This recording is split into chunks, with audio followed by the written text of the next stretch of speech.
We have hit go live. Hopefully the YouTubes will pick it up soon. I'm gonna share this to Discord real quick so that the fine folks over there are already aware.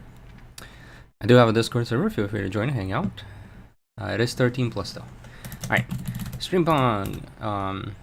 Going over season 2 again. We're gonna give this a moment to let people know that we are live and have people show up. In the meantime, I don't know what I'm gonna do in the meantime. I should probably make sure the audio sounds good. But hi, Cyan Pepper, Hello, Kage. Hello, Tired Octo. Yo, Artemis. How you been, Artemis? You know, I have this weird, this is a weird association story for you, Artemis, but I think there was like one time we just talked while I was having McDonald's. So every time I have McDonald's now, I'm like, I wonder how Artemis is doing. Hope you've been good. Hello, Jared King. Hope you guys are having yourselves a wonderful. Oh, it's morning for me, but happy time zones. I don't know what you guys are up to. What time of the day it is for you? But hello, good morning, good afternoon, good evening, perhaps. I think it is evening for the Australian friends. Now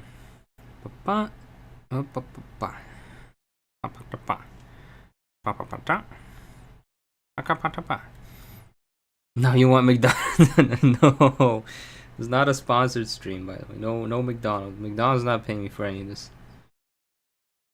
Okay. All right. I think I sound good enough. We should be good to go.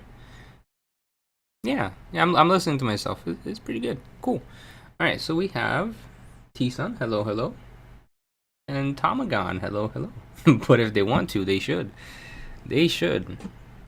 I will not charge them millions for the sponsorship deal, like all the other sponsorship deals they do.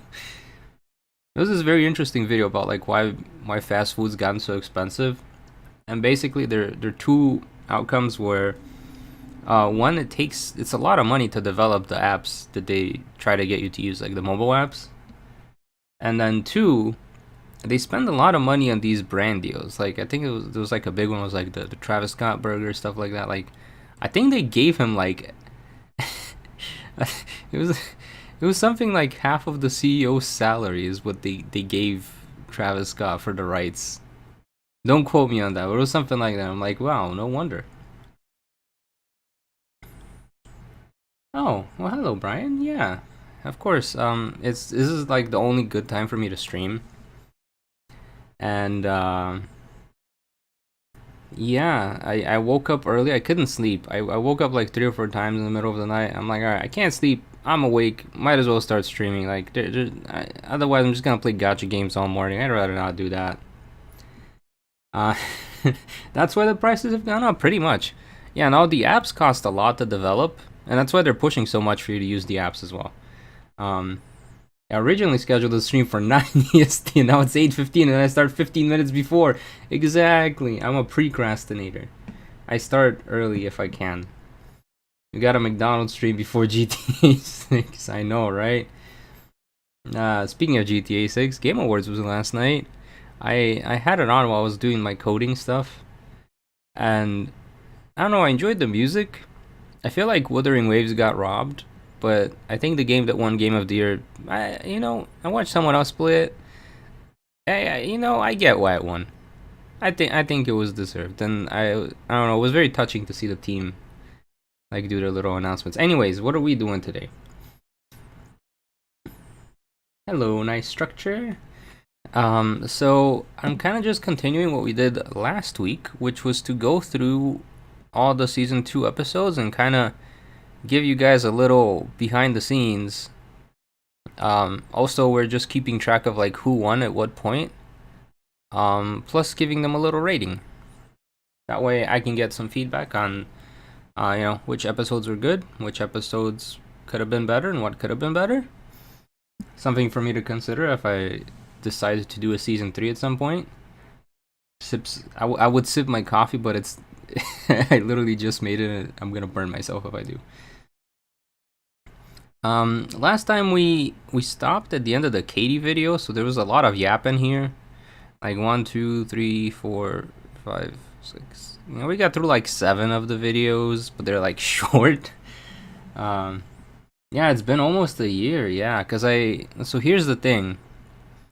I make them as I go. So like once I finish the Katie video, I work on the next one, and then once that's done, I publish it and work on the next one.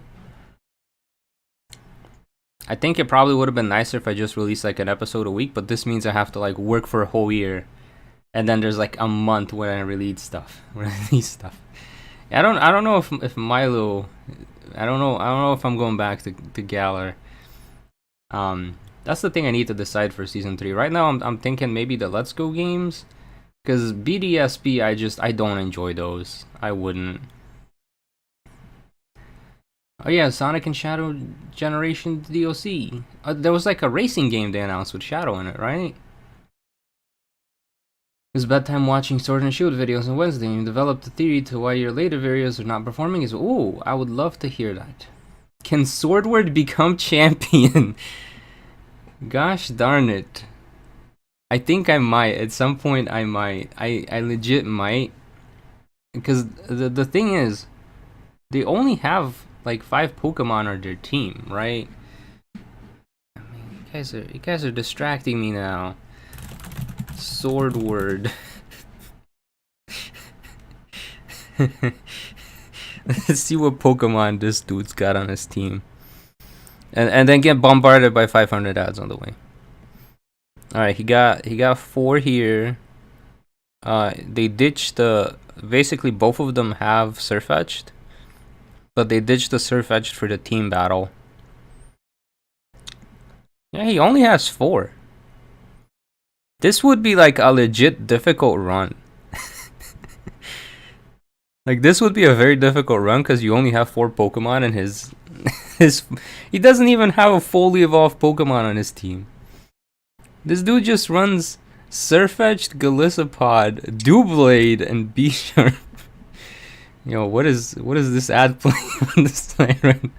Why is the Legends game? Is this a new ad? No, this is the old ad, right? I'm so not here for the right thing. So I don't know, maybe I do like a combined run because they do have a full team. And I just drop the Surfetched once all the Pokemon are available. But even then, it's mostly Steel-type Pokemon, and that's what Peony ran. And like, I am not gonna have a good time with Leon at all because like these things would all get one shot. Like Leon would absolutely destroy because he has fire and ground type moves for days. Anyways, that's not what we're here for. That is not, we're being too distracted. April Fool's video next year. Yo. Hello, Wayne. They defended the attack, but they need their barber back. That is true. So hello, Mono. Alright, we're gonna get started with, I think this is like the second to last trailer I did, which is the time travel isn't so cool. Actually, I don't think we finished the Katie video. Should we finish the Katie video? It was like the conversations in it. It's like being I think this is where they're like the Butterfree effect theory, right? This is where they said, hey, it's Butterfree effect, possibly. So I could get you even more data. Yeah, I can get even more data. What's the data you've gathered? I am still stuck. Your time machine failed to bring me back twice now. I see. Has anything else? Yeah, I think this is the video where we established the Butterfree effect. In season 1 and the first half of season 2, the character had a reason to follow you through the gym circuit other than helping you out.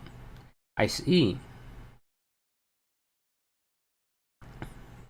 Alright, have a good night, Artemis. Alright, we'll watch the Katie combo. So last time we cut off like right as Katie finished the champion fight.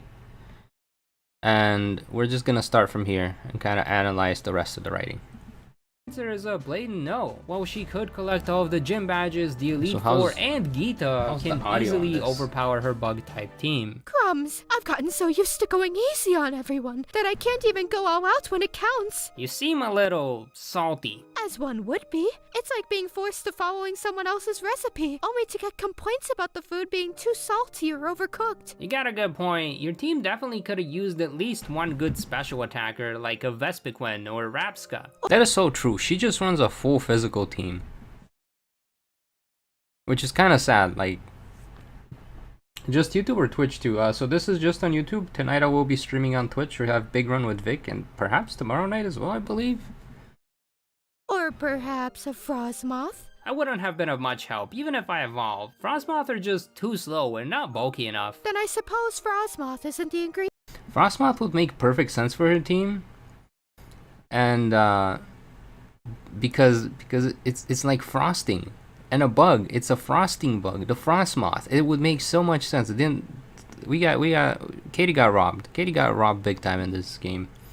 For now, like there's the battle with Sada, but we're also looking at like how well the story's written.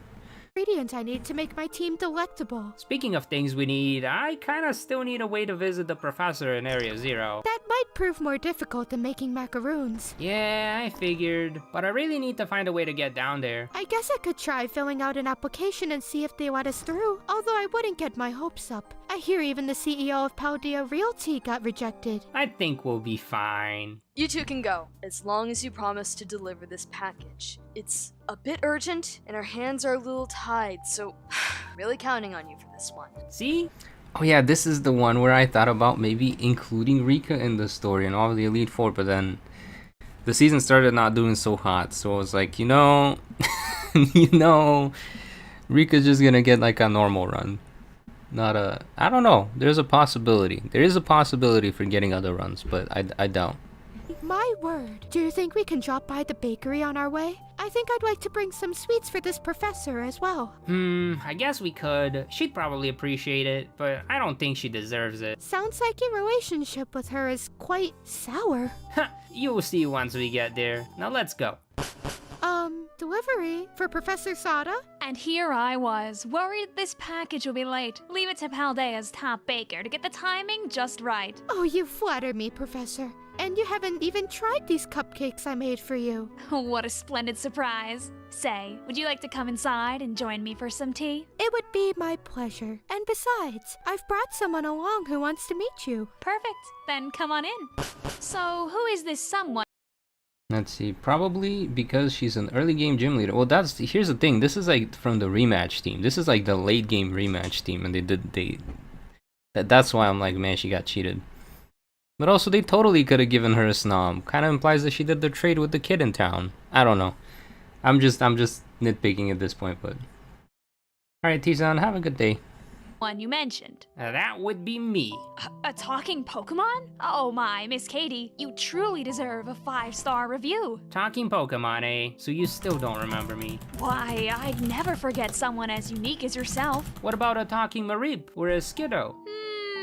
No. You are the first talking Pokemon I've ever met. Yet you seem to have met me before. You, your time machine, the only one I haven't met is your assistant. And here I thought the Paradox Pokemon in Paldea only came through my time machine. I am technically here because of it too. But you did not enter through it. Otherwise, my assistant would have you on record. It's quite the long story. It's got everything but the kitchen sink. Now, Miss Katie, let him Food cook. bun. And while he does, will the two of you follow me down through this elevator? We can finish our tea later. So basically, you wanted me to report on the past, so you sent me through your time machine, but I got stuck in a storage closet, and then I made my way back to your lab with a new friend and got sent back in time so I could get you even more data. And what's the data you've gathered? I am still stuck. Your time machine failed to bring me back, twice now. I see. Has anything else about the past changed? Well, both times... Oh my gosh, Professor Soda? Soda! That'd be hilarious if they should have a character named Soda though. That would be kind of funny. Never watched the anime, that's true. Does the kid in town have an infestation of snob that he wants to get rid of? Maybe. Or like, I don't know. Snam seems like a jelly bean. Does it seem like everyone forgot about me? You, Iono, Brassius? It seems very unlikely for all three of us to simply forget. Well, none of them recognized me. You didn't recognize me. And I've met you like 3 times by this point. Interesting. Mind your step and allow me to explain. I believe I know why you get stuck in the past. With just 2 data points? It's enough to form a hypothesis, but not enough to confirm it, although my confidence is quite high. Well then, spill the beans. Have you ever heard of the Butterfree effect? Butterfree I have. effect. It'll make your snacks healthier, but it tends to compromise their texture and flavor. My apologies, Miss Katie, but I was referring to the Pokemon. I see. I think that was a good food pun. I think that was a pretty good food pun right there. I suppose since that species can't be found in Paldea, it might be more accurate to call it the Vivillon effect. In fact, I am a bit more biased towards that name. However, If you're wondering why she's biased towards that name, person who voices her is called Vic Vion. the wider scientific community has chosen the former, as it is more globally recognizable. Names aside, what does this have to do with me being stuck? Well, simply put, if we were to take a Butterfree and send it to the past, then have it flap its wings once, the tiny changes in air I thought it would be pretty cool to talk about like the butterfly effect in context of time travel. Hopefully this makes sense to people. It's not just like confusing haha because like basically what happens is when you go back in time, it resets, so like it's a different world where you haven't met anyone yet.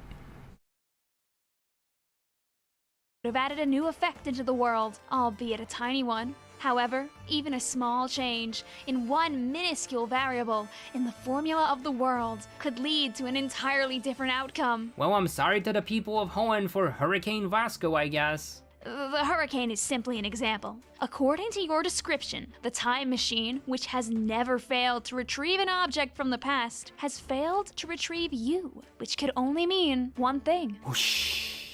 In a way, yes. To put it simply, your presence in the past makes it so that the time machine in the present no longer attempts to retrieve you. In a way, you're stopping a hurricane from happening. After all, we are here right now, and the machine does not contain your coordinates or any data on you whatsoever. If This is also explained in the last episode. you hadn't waltzed through my door, I wouldn't have even known you existed, let alone try to use the time machine to pull you back. Say, Professor, could I ask you a question?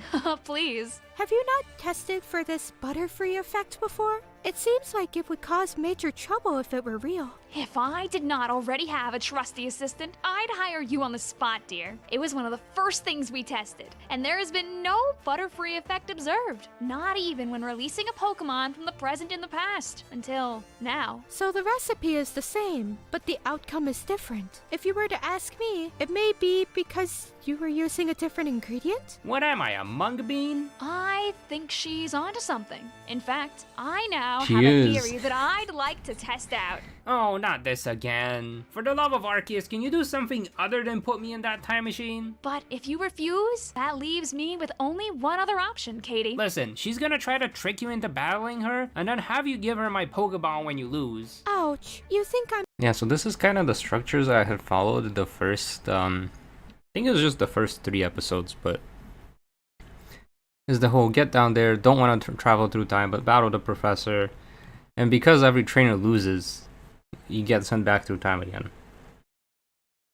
But I think George is onto something. Like, it doesn't quite add much tension or reason for the character to be following the gym leader in the next episode.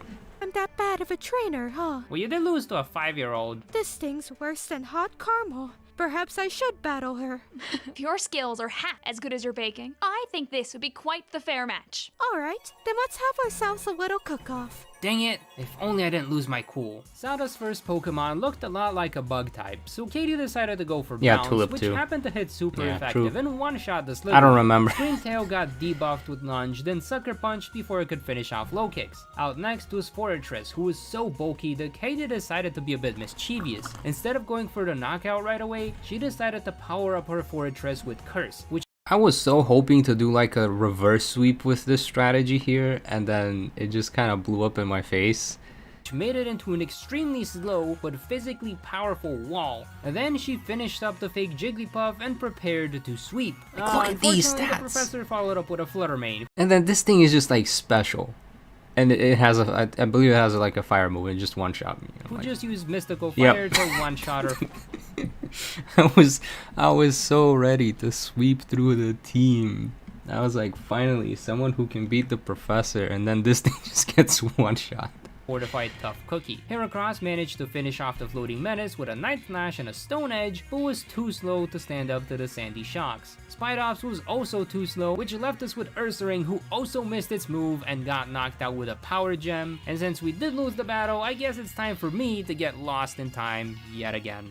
Not to worry, Mr. Snomsko. I'm confident you'll find your way back here again with another very important data point. I'm so tired of these sick experiments you keep doing. Ill as they may seem, they are for your sake. If Thank you, Lewis. I appreciate.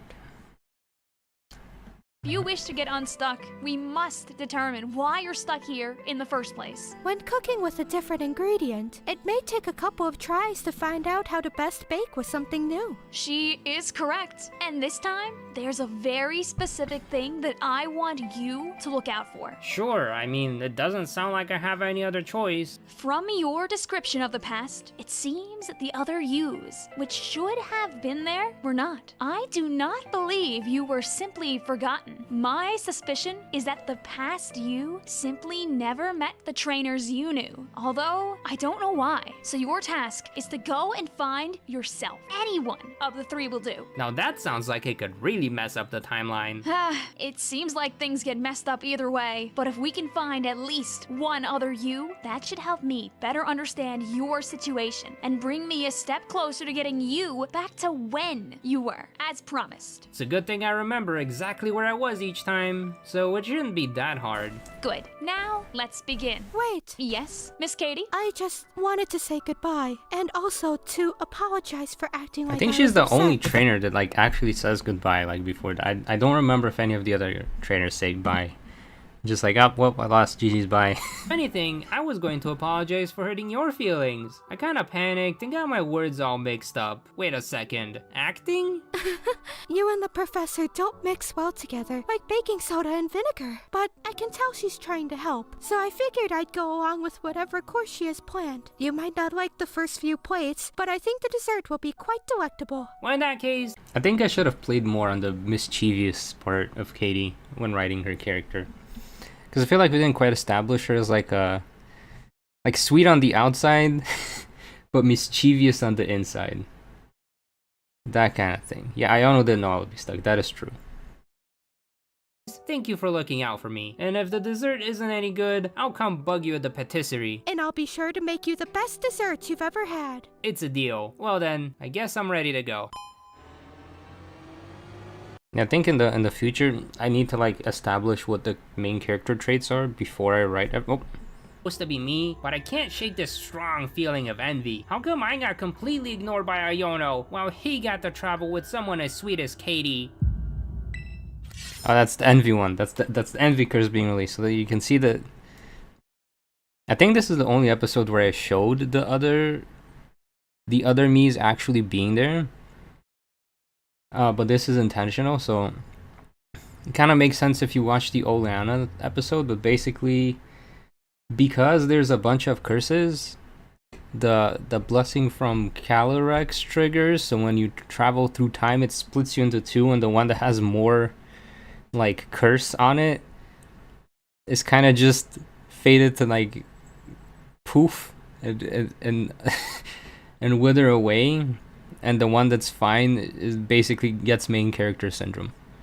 So unfortunately, Shocky Sheep does not get a good ending here.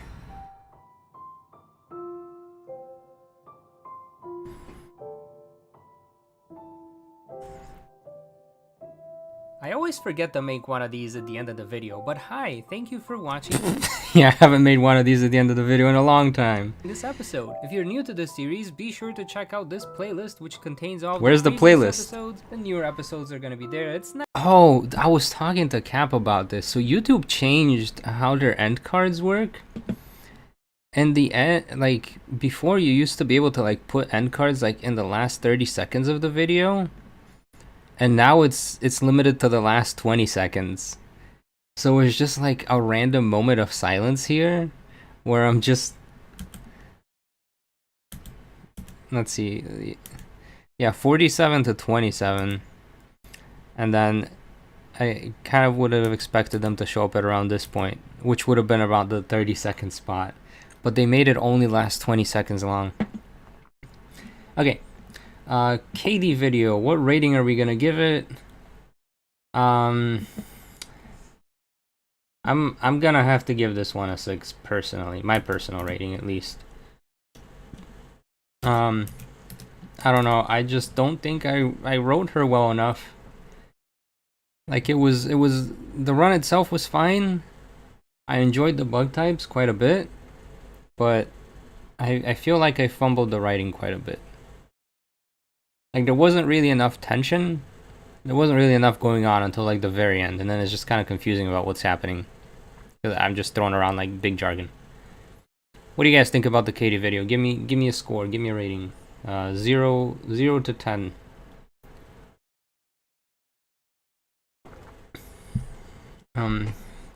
While you do that, shall prepare for the next one, which is the little trailer that we had for the Tulip video, which coincidentally continues the whole, hey, there's the Mareep still exists in this timeline. Like even though the Mareep is no longer the main character, Mareep still exists. So it kind of covers, hey, what happens to the Mareep when all this other time travel stuff is happening and someone else has the main character syndrome.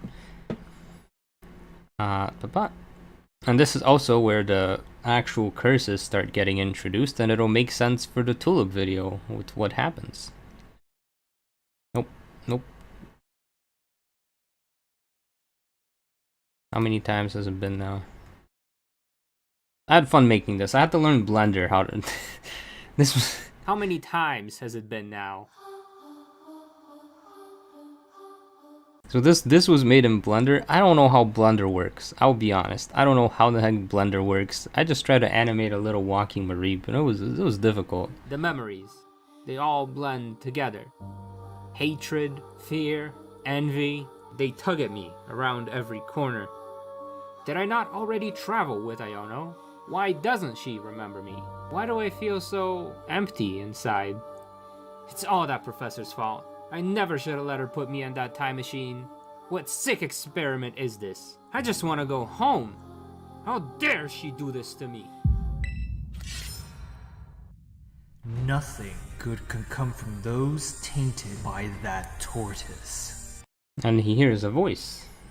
I actually liked it. You're gonna give it an 8. Do I understand where you're coming from? Cool. Huh? And now I'm hearing voices. I am no mere voice. My name is Tao Wu Jianbao, one born of hatred, and unfortunately sealed on this cursed continent. Aha. When one was sealed all those centuries ago, the ancient humans impaled the ground with powerful stakes.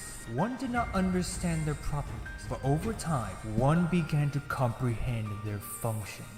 They subdued our powers and prevent our escape. So, what can I do for you, Mr. Talking Voice? After seeing you for what you are, the tortoise drew upon the power of the sealing stakes and placed some of our cursed energy into your soul. No wonder Tulip couldn't bring me back. It should have flooded your mind with negative emotions. However, you've managed to dilute and endure it. But most importantly, despite not being human, you've managed to expel the stakes which sealed the curses within you. I don't think I've done anything like that. One would never confuse that sound for another. So that's the strange noise I hear every time. Precisely. And by removing those stakes from thyself, you've reduced the power of our seals. And that's why I can hear your voice. One is elated that you are not a complete fool. I'll take that as a compliment. So, what exactly does one want from me again? With the sealing stakes removed from thy soul, the cursed power implanted within can also be extracted. And with it, one can finally break free. Sounds like you can remove the curse then. One can only retrieve the power of hatred. To be relieved of the others, you must visit the remaining treasures of ruin. Well, that's more of a solution than the professor could ever offer. So what now? You must come to where my body is sealed. I shall do my best to guide you. Okay, this feels very left out. This feels very out of left field compared to everything else so far. But it did surprisingly good. 16K views. It's the second best trailer out of the trailers that have been out so far. For my rating, I'm gonna give it a 7. I think it's too confusing. I think none of it makes sense at this point. So basically, this is supposed to establish that the other Pokemon that we've seen in the previous episodes, in fact, still exist. But because of the Butterfree effect, the trainer they traveled with and are friendly with doesn't remember them. So they're kind of just stuck wandering around the region, and they're like suffering through the power of the curses, which again only makes sense after you see the heckin' Oleana episode where Calyrex explains his curse curing method. And then because they still kind of ward off the curses, this is the stealing stake being removed. And basically, it's not naming the emotion, but it's accepting the emotion, just being like, okay, so this is what I'm feeling. It kind of releases a bit of the curse that's holding on to him. And because this is close to where one of the actual curses is, they can hear him and communicate. And one of the things they communicate is Terapagos basically used some of the sealing stakes to put the sealed curses into our character. This is not making any sense. This was like the biggest long shot of a story beat. It didn't make it, I fumbled, okay. You know, at the moment I was like, man, this is hype. Basically the curses wanted to be freed. So they're like, oh, get to where we are so you can free us, essentially. That was the idea, free us. Come to where we are so you can free us. And that's basically also the whole idea, is to point out that the curses are luring the other, like the lost ones, to them. So if you're curious what happens to Mareep, outlook not good. Outlook Tulip video 79. Pretty good. Tulip so far second best out of the first 4 gym leaders. Alright, how are we feeling about the trailer? What's the rating for the trailer?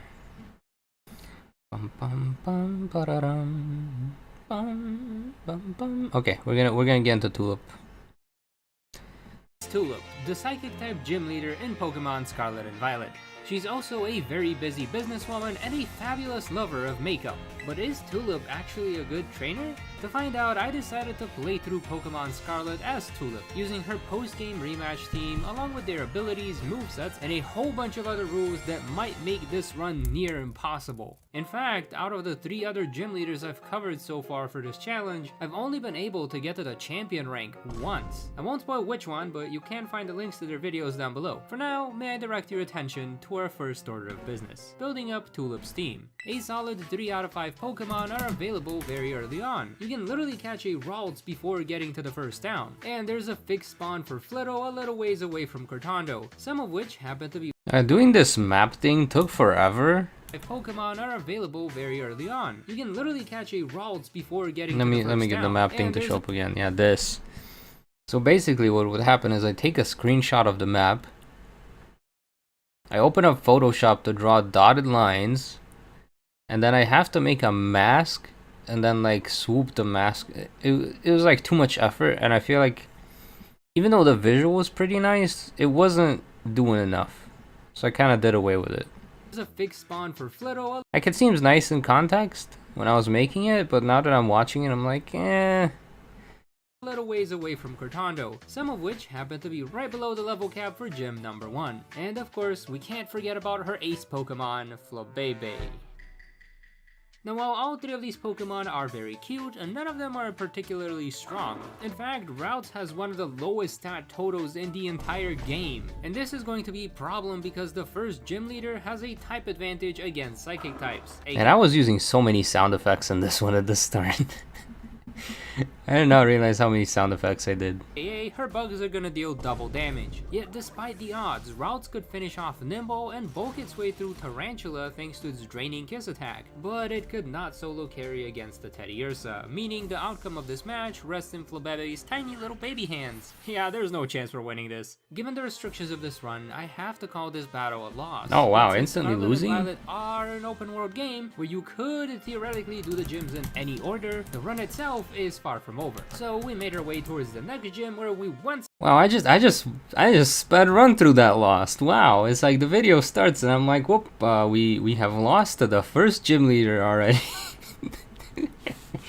Which, to be fair, there literally was nothing we could do there.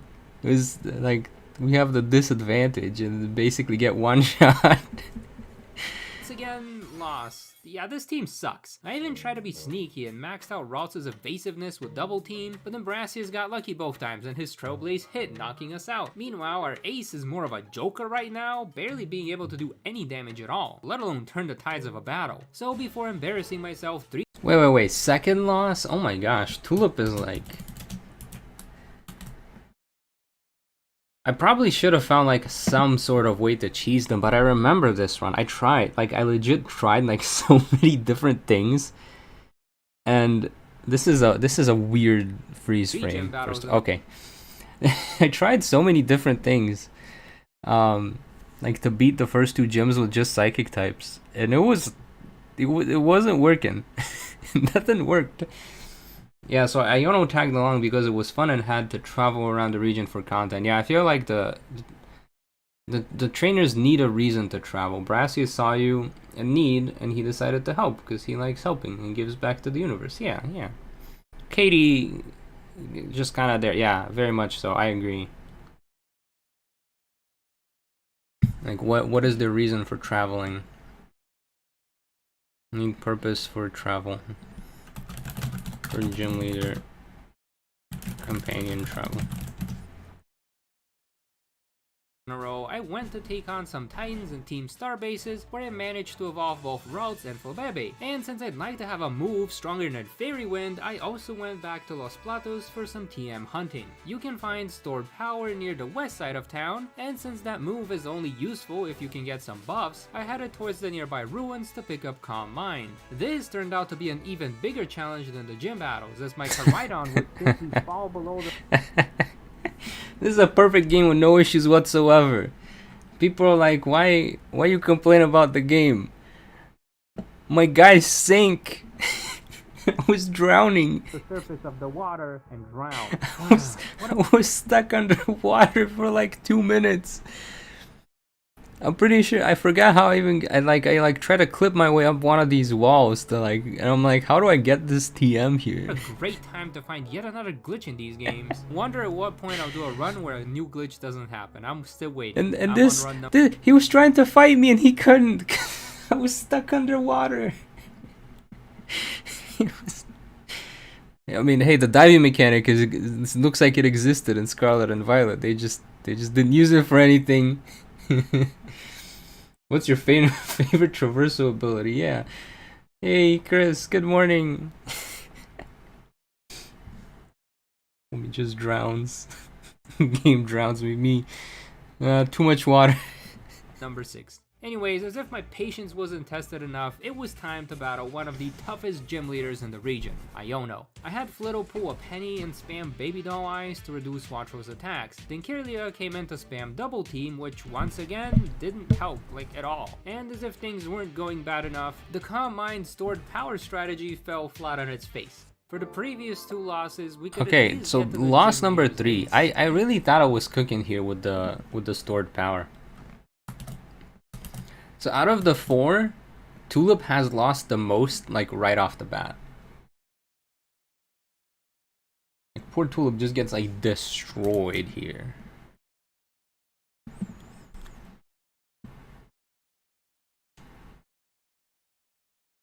Yeah, and this video was kind of glossed over. Yeah, I think I kind of lost the sauce a bit. That was so the idea was that there was a letter from Gita that said, "Hey, travel around the region." It was basically Gita saying, "Hey, it's your job to do the gym circuit. Do the gym circuit test." But then you're right, I kind of forgot to include it. I got lost in the sauce, the time travel sauce. But against Iono, we couldn't even get through half of her team. Last time I checked, you weren't doing anything to help out with the battles. That's because you wouldn't typically have an Indeedee on your team. But you are on my team now. Fine, you want help? Watch! That wasn't so hard now, was it? That's not the Oh yeah, Indeedee just straight up like destroys, because it's early game, and Indeedee has good stats early game, so you can just like, you can basically beat up anything with Indeedee. But it's not an early game Pokemon, I sent it in with an egg. During your second Scarlet playthrough, Iono gave you trouble. Yeah, Iono... So for right now, funny enough... well, we don't have that much data at the moment. We only have 4 runs. The Professor has beaten up everyone. But in terms of straight up losses, it's the Elite Four and Katie are at the moment the biggest people in the way. Tulip instantly loses against every other gym leader, as if she's in one of the last gym leaders. She does. So the thing with psychic types, and Pokemon does this as well for dragons, is like a lot of the baby versions are very weak, and you need to like evolve them, but they don't evolve until level 30 or something silly like that. So they're like, their babies are just useless. point, Tulip. I'm only going to be on your team until you take me to see the Professor at Area 0. So you really shouldn't be relying on me to win these battles for you. And here I thought... Yeah, at this point the sauce changed. This is no longer doing the gym circuit. This is now, I need to go see the Professor. So you need to become champion. I see it. I see this is where the sauce got lost. This is where the marinara sauce got exchanged for like ranch or something. Thought Dendra finally brought me something more useful than those Metacham. And I thought I'd be able to find at least one of my past selves. Yet here we are. Then I guess both of us should keep looking. When we got to Cascarafa, the gym staff told us they'd What was that cut out? Hold on, there's definitely supposed to be a line there. There was... alright. The tulip. Tulip. Let me find it. Project Tulip. Tulip Lines Master. Alright, let's see what we missed. What cut out? Then both of us should keep looking. Indeed. I was just supposed to say indeed and then it cuts off. Find at least one of my past selves. Yet here we are. Then I guess both of us should keep looking. When we got to Cascarafa... It just says instead of indeed. Oh gosh. Do you prefer season 1 or season 2 of the Connects Become Champion? I'm a bit biased because I enjoyed Sword and Shield a bit more. Like I enjoyed the character designs of Sword and Shield a bit more. Scarlet Violet felt a tiny bit bland. Ranch better than marinara though. I said it depends. It depends on what you're dipping in it. Like if it's cheese sticks, I prefer marinara for that. That being said, ranch is pretty good, but like ranch is also kind of limited to like the US. I don't know, like whenever I go to Europe, like ranch just doesn't exist. I mean, I'm sure they have it at like the supermarkets, but like it's not a common. But marinara sauce, tomato-based sauce, that exists. Question, am I going to do a season 3? I'm thinking about it. For now, the main thing I'm doing is kind of just getting feedback, doing a bit of research on what went well and what didn't. Ideally, I would like to at some point, hopefully sooner rather than later, but at the moment, there isn't really a game to do it in, because I only have access to the Switch games. And my options are Legends Arceus, that doesn't really have any trainers. BDSP, which or the Let's Go games, which might. So there's a possibility of Let's Go. I think I'm gonna do like a tester video for Let's Go, and if that video does well, I might do a season. But it might. I don't know. I want to. I'm creative. I want to cook. I want to make more. But at the same time, I gotta be real. So we'll see. We'll see. It's pending. I'm cooking in my mind. I'm slowly like processing it and thinking about it. Anyways. The gym staff told us that Kovo was currently away on business at Porto Marinada, so Tulip and I trekked through the desert and once again ran into a fixed spawn Pokemon to add to her team, Girafarig. Then we beat up the guy. Okay, I low-key didn't know that there were fixed spawn Pokemon in this game up until this run, and it's pretty cool that they are fixed spawn Pokemon in these games, because I thought everything was random. Pokemon Scarlet fixed spawns. So there's like a bunch of different fixed spawn Pokemon. Let me see if I can. There was like a map of like all the fixed so there's like a bunch of Pokemon that show up everywhere, every single time. Hey, how do I make this map work? It's not. Okay, there. We're gonna get bombarded by some ad, but you know. Okay, the ad's like in the way.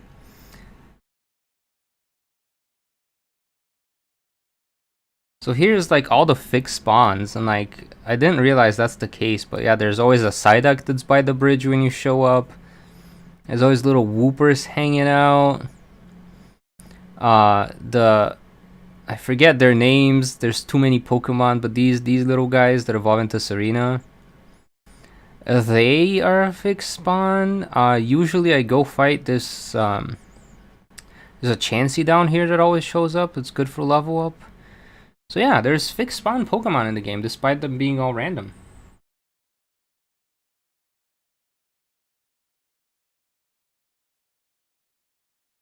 Near the marketplace and unlocked the ability to participate in auctions. This was good news because we had time to spare and could theoretically find a very useful item on sale here, the shiny stone. Theoretically, oh my gosh, so this is another quality of life feature that I thought, oh cool, so they have these auction houses, you can reset them. So you should be able to find items you might need, because this seems to be the only way to access some of these items early game. And then I looked at like the actual odds of getting the items. It was really bad. I don't. So these are like the guaranteed ones if you get specific Pokemon. But this is like out of items eligible. Yeah, okay. There you go. List of standard auction items. So a lot of them are like junk items you might not necessarily want, and it's like a 1% chance of getting the stones. This is the only way to access these early game. You could get fast balls, like the cool balls. They are accessible. They're just, this is like a 5-star gacha character rate. And I don't know, I feel like maybe just a gold bottle cap should be this rare, and everything else needs to be a lot more common. Maybe they do like an Animal Crossing pool where it's like, oh, maybe you have a 1 in 5 chance of having an evolutionary stone. Because this was like insane what I had to go through for looking for the stone. Needed to evolve Floette into something a bit more useful. According to both Bulbapedia and Cerebi, there is a 1% chance of someone selling this stone. So I saved my game, set my calendar one day forward, and then went back in to check on the I'll answer the For some reason, chat you in a only moment. have to do the forwards in time thing once, so doing more resets was a bit faster. However, each reset still took about a minute to do, because this game takes so long to... It does. The game takes forever to boot up. This is another problem I have with it. Why did it take so long? You're just as creative as I am. You're surprised how much we haven't gone. That's cool. Yeah, make stuff. It's genuinely nice to make stuff. Have I ever thought of doing Can X become champion but not in their home region? Yeah. I might do some in Sword and Shield. I want to do Can Steven Stone become champion? One person asked for a Diantha run, so I might do like Diantha in Sword and Shield. And you might ask, why Sword and Shield? It's because that's where their Pokemon exist. They're not in Scarlet and Violet. So it's kind of sad, but it is gotta make do with what we got. So I might, but I don't know if they're gonna be voiced though. So it's gonna be like a character run, but without the voicing stuff, because that makes it doable in like a month. to load, so I knew I was gonna be here for a while. What I didn't realize is how long of a while it would be, as I listened through a whole track episode and found a grand total of I listen to a lot of Trash Taste as I record these. And I believe rightfully agitated at this one, and the fact that I went through a whole episode resetting and did not find the item I was looking for. So they made this extremely grindy, and that was the whole point I was trying to make. It was too grindy.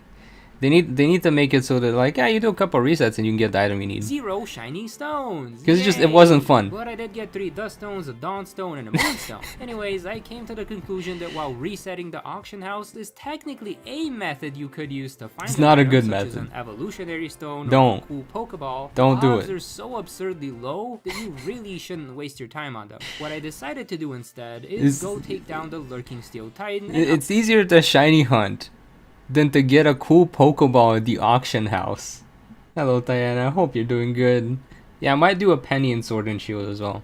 I have a theory that she was one of the Eevee kids in Turffield. unlock higher jumps. That way I could get to Alfornada and grab the shiny stone that spawns by the little lake at the top of the mountain range. What I didn't expect was to find a shiny Pokemon along the way. Speaking of... Speaking of the fact that it's easier to find a shiny than an evolutionary stone at the auction house. It was easier to find a full odds shiny. Why am I like this?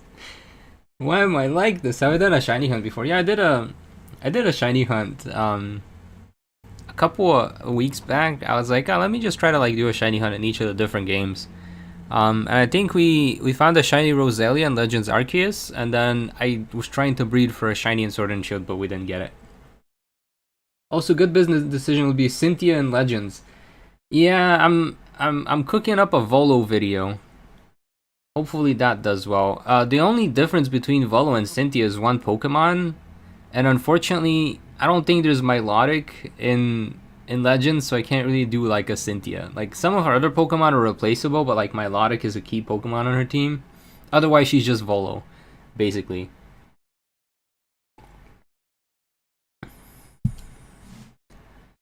Technically speaking, I found 2 shiny stones. Cole is kind of... True. shiny than to get a shiny stone in the marketplace. A waste of time, I tell ya. And I did all of this just to evolve one single Pokemon. It better be worth it. It was. Yeah, Mystic Koopa.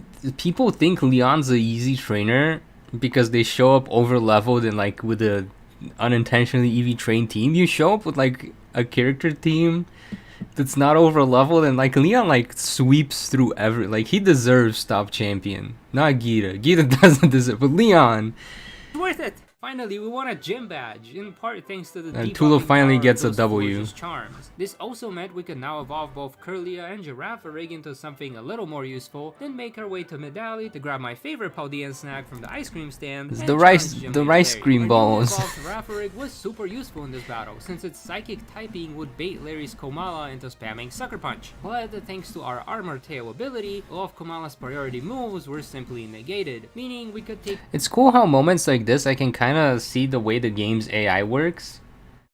A little nap and still come out on top. So like the way the AI picks what moves to use, and sometimes they'll just lock themselves into doing something very stupid that lets you easily win. With our HP completely untouched. The Staraptor was a bit scary, but our devilish charms helped us bulk through its attacks and win the battle with ease. Not only did we get ourselves another gym badge, but our useless little Flittle finally evolved into something even. Oh, speaking of character runs in other regions, I keep being distracted. I'm so distracted. We're not gonna get through. Like, I'm gonna have to hop off at some point. I probably have like an hour or two more to stream.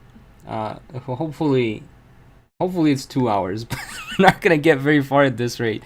I want to do a could Brock save Legends Arceus for reasons.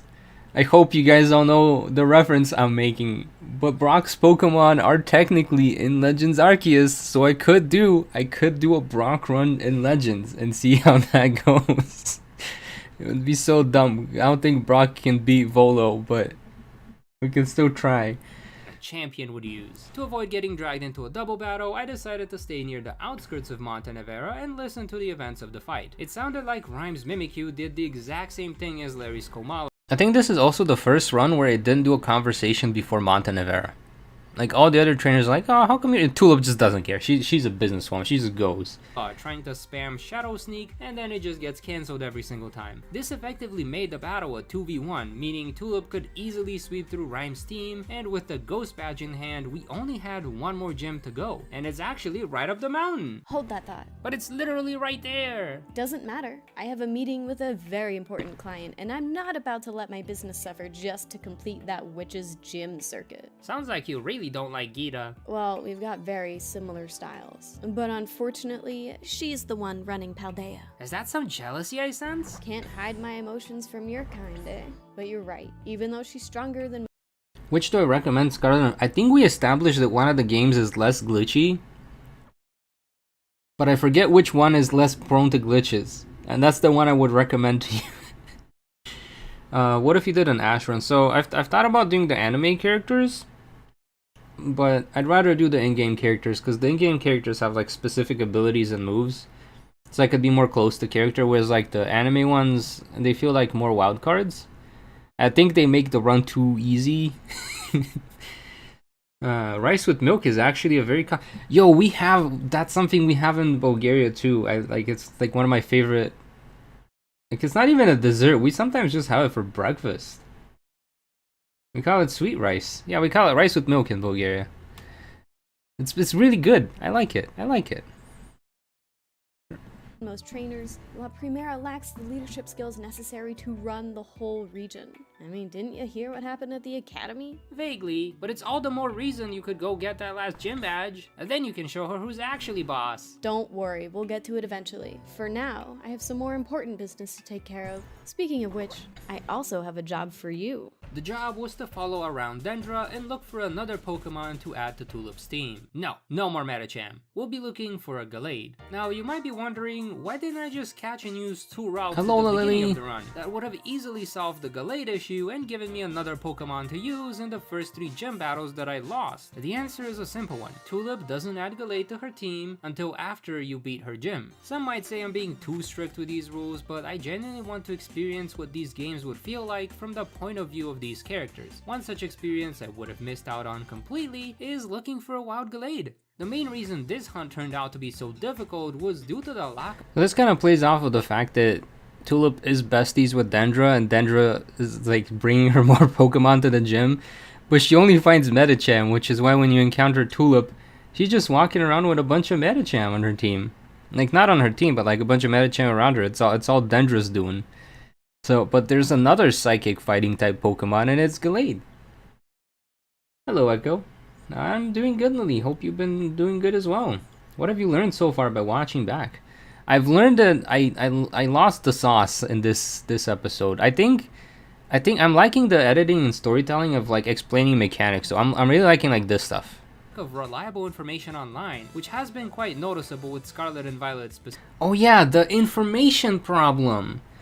So I think something interesting that happened with this game and just games in general as they release, like just games in general, not just Pokemon, But like gacha games, new games, anything new comes out, there's like a news cycle that a bunch of channels try to cover.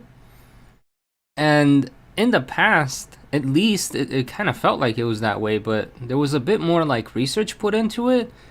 And I noticed this with Splatoon 3 as well. Like a bunch of channels would just put out guide videos that were completely wrong. Or like something vaguely worked for them, and then they're like, I'm making a video on this, but then they couldn't quite explain how you do the thing. So you can't even follow the guide. There was like a lot of, maybe not intentionally misinformation, but just like not good information on like more recent games. And then once the news cycle is done, they don't bother like going back and actually updating the guides to be correct. And that really bugged me. And I think that was one of the reasons why I didn't enjoy Scarlet and Violet as much, is because a lot of the information I could find on it online wasn't correct. So just, I was like, it was not a fun time. Have you maybe thought of doing a challenge where you use all the mons? I have considered it, yeah. I have.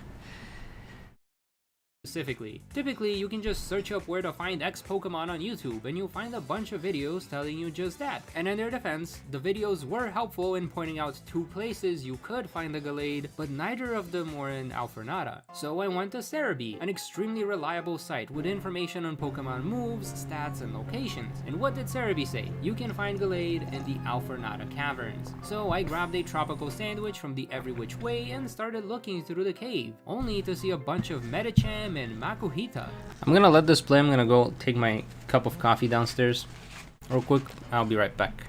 I did notice that there was a part of the cave that could only be reached by climbing, so for the benefit of the doubt, I went to take on the False Dragon Titan, unlocked climbing, and found nothing. Well, an Umbreon, but definitely no Gallades. So then I decided to scour the web even more. Game 8, Ranked Boost, eBay. Why is this even a search result? Most of the sites I went to did have the correct information. However, some of them didn't include things like the level spreads or the actual percentage of the rarity. If I wanted to see something listed as super rare, I'd just look in the official Pokemon book. Meanwhile, others had icons and numbers that didn't really give me much confidence. I mean, there's no way Gallade is spawning at level 1 up in the mountains. One website I found particularly interesting was Nintendo Everything. That's because they had also mentioned Alfornada Cave as a potential location. They included picture proof and even gave a good sandwich recipe to try and boost your encounter rates. Good job on writing this. Dawn? Is the same person selling Gallades on eBay? I sure hope not, but that would be kind of funny. Anyways, I made the suggested sandwich, looked around the area, and found nothing. To pause this because I am back. I guess the race for quality, for publishing, they lost quality. I also noticed this for Sword and Shield. Because on Cerebi it lists all of the different raid dens you could do. And there's Feebas that can appear in 1-star raid dens, which would make you think you can access Feebas early game in Sword and Shield. The thing it doesn't mention is that all these raid dens are in the water. So unless you somehow hack the game and can go up to these in the water raid dens, there's no way you can access the 1-star raid dens. So even though Cerebi says, hey, you could catch Magikarp. You could catch Feebas in these raid dens early game at a low level. It's not actually possible. So it's like a cool thing to know, hey, it's there in the code, but not in practice. But a lot of times when you're looking up for this information, you're looking at it for practice, not for what's in the code. So I noticed a lot of these kind of things. Anyways. As I later learned, that's because Gallade don't spawn at nighttime, something this article forgot to mention. As a last resort, I decided to check on Bulbapedia, and even there it listed the usual locations I've seen so far. So, I gotta give Bulbapedia some props, because someone from Bulbapedia does watch my videos. Or I realize it's just a wiki, so it's not like someone works at Bulbapedia, but like someone who knows how to contribute to Bulbapedia and likely actively contributes to it. Because in the previous video I talked about how the food items for Montenevera's Sushi High Roller were not listed as unique items. And then like a few weeks after the video I think it was while I was doing this video, I went to check. And it turns out they updated it. So whoever it was, I'm pretty sure they saw my video, they saw the call out that I made, and then they went and updated it. And I gotta give them props. I don't know who they are. Not all heroes wear capes, but they did it, and GG's. Yeah, you never know who's watching. So I do gotta give them props on actually like updating the information. Because out of all the places I've seen that do update their information, it has been Bulbapedia. I clicked through the Alfornada Cavern one, and would you look at that? A nice list of every Also, favorite starter Pokemon is Chikorita. I like the little grass guy. Favorite Pokemon is Bayleaf, so I'm a little biased. Pokemon that could be found in the cave, as well as the odds of encountering them, the level spread, and even terrain type. But most importantly, there is no Gallade in sight. If Gallade didn't spawn in the caves, why is it listed as a spawn location on all these sites, including Bulbapedia? Anyway, we'll back out to the more general South Province Area 6 page. I wasted so much time looking for a Gallade in the caves, so I was very frustrated at this. Would you look at that? Gallade, 1% spawn rate in the mountains unless it's nighttime. So I went to look again, and what did I find? A Gallade by the mountains during the day near Alfornada. Whoever did the location data on Bulbapedia, good job. Every other site I went to, do better. Getting down to business, I see. Well, yeah, you'd think with the internet we'd have easy access to useful information. Instead, I ended up wasting so much time getting misled and misinformed, and the worst part is, they all made a profit off of it. Yikes. Yeah, that does sound like it's bad for business, especially in the long term. Anyways, you found me a new Pokemon? Ah, right, here you go. A Gallade. What's wrong? I just sensed a really strong gust of negative emotion coming from that way. The windmills? Judging from how strong it is, it might be one of my other selves. Well then, sounds like you've got more business to take care of. Indeed. So, what is it we're looking for exactly? Most likely. So this windmill barely works. The one in the back, they're just not moving. The Mareep. It's the only one I could think of that had this much anger, and it feels like it should be right around the corner. No way. An earthquake? We get those every once in a while. No. The flow of negative emotion. It's gone. Maybe they just fell asleep. We all need our beauty rest after all. Yeah. So let's keep. I mean, Lily, I know what you mean when you say, hey, they're free. But, you know, just to kind of go back to, for example, this one where I was looking at like all the maps and stuff, like you open it up and you get like berated. They make money off of these. So like they benefit from you opening different pages and scrolling around, which is why they have all these extra things where like you click and then it's like, oh, you click and this takes you to a new page, which this is a new impression for this ad, so they do benefit. Cerebi is not as bad, so like I don't mind. Cerebi, like, it has like this one little ad at the bottom. It's not that big of a deal for Cerebi, but a lot of these other sites, okay, I lied. Cerebi has 2 ads, but like literally one of them is at the very top, so it's not that bad. I don't care if Cerebi sends me on a wild goose chase. But a lot of these other sites, it's like you open and there's like 500 ads in my face, and I'm like, just give me the info, and then the info is not there. Anyways, this shows what happened to the Mareep. So let's see what happened to our little Mareep friend that we met in the trailer. Looking. No need. I think I found him. That thing? That is not a Mareep. Indeed, but it is exactly where I last sensed the emotions. I believe one of Dendra's colleagues at the Academy used to research these things, but she's a history buff with a strange sense of fashion, so this thing must have been here for a long time. Oh, I don't like the sound of that. Although I will say, I did not think these ancient nails would. Oh yeah, you're right, Brian. There is the Shiny Rayquaza event. I might try it. I'm not too big of a fan of the raid den, so if it's like turbo difficult and you have to like build very specific Pokemon to even like beat the Rayquaza, I might not. I think I'll try it, but I don't know if I'll end up getting it. Would be so pretty. There's no reaction whatsoever. You're right though, it is very crystal-like. Seems kind of familiar. Maybe the professor would know something? Excellent thinking. Use that network of yours to find a solution. Let's snap a picture for later. The final gym battle started off on the wrong foot since Grusha's Frostmoth has a bug type move. However, our Gardevoir has a fire type move and Gallade a fighting type one, both of which are super effective against ice types. And having collected all 8 gym badges, it was time to prepare for the Elite Four. Now usually, all I need to do at this point is make my Hicko sandwich and hunt down a bunch of Yo, the ham and pickle sandwich. But in order to fully match Tulip's team, I had to go and take down the remaining 2 Team Star bosses. That's because you can only get the TM for Energy Ball from the lighthouse that's in Ortega's base. I think I was wrong about this, because later on I found this lovely site, the Map Genie, which also it gives you a lot of ads. But you can just do Energy Ball, and then there's the one I thought, oh, this is the only place you could find it, because again the online resources weren't that good. In truth, there's Energy Ball that shows up like 4 other times. So I totally did not have to fight Ortega to get Energy Ball. I just didn't know any better. And the TM for close combat is given out by Eri. Now, close combat is area exclusive, so you do, if you want close combat, you do have to beat Eri.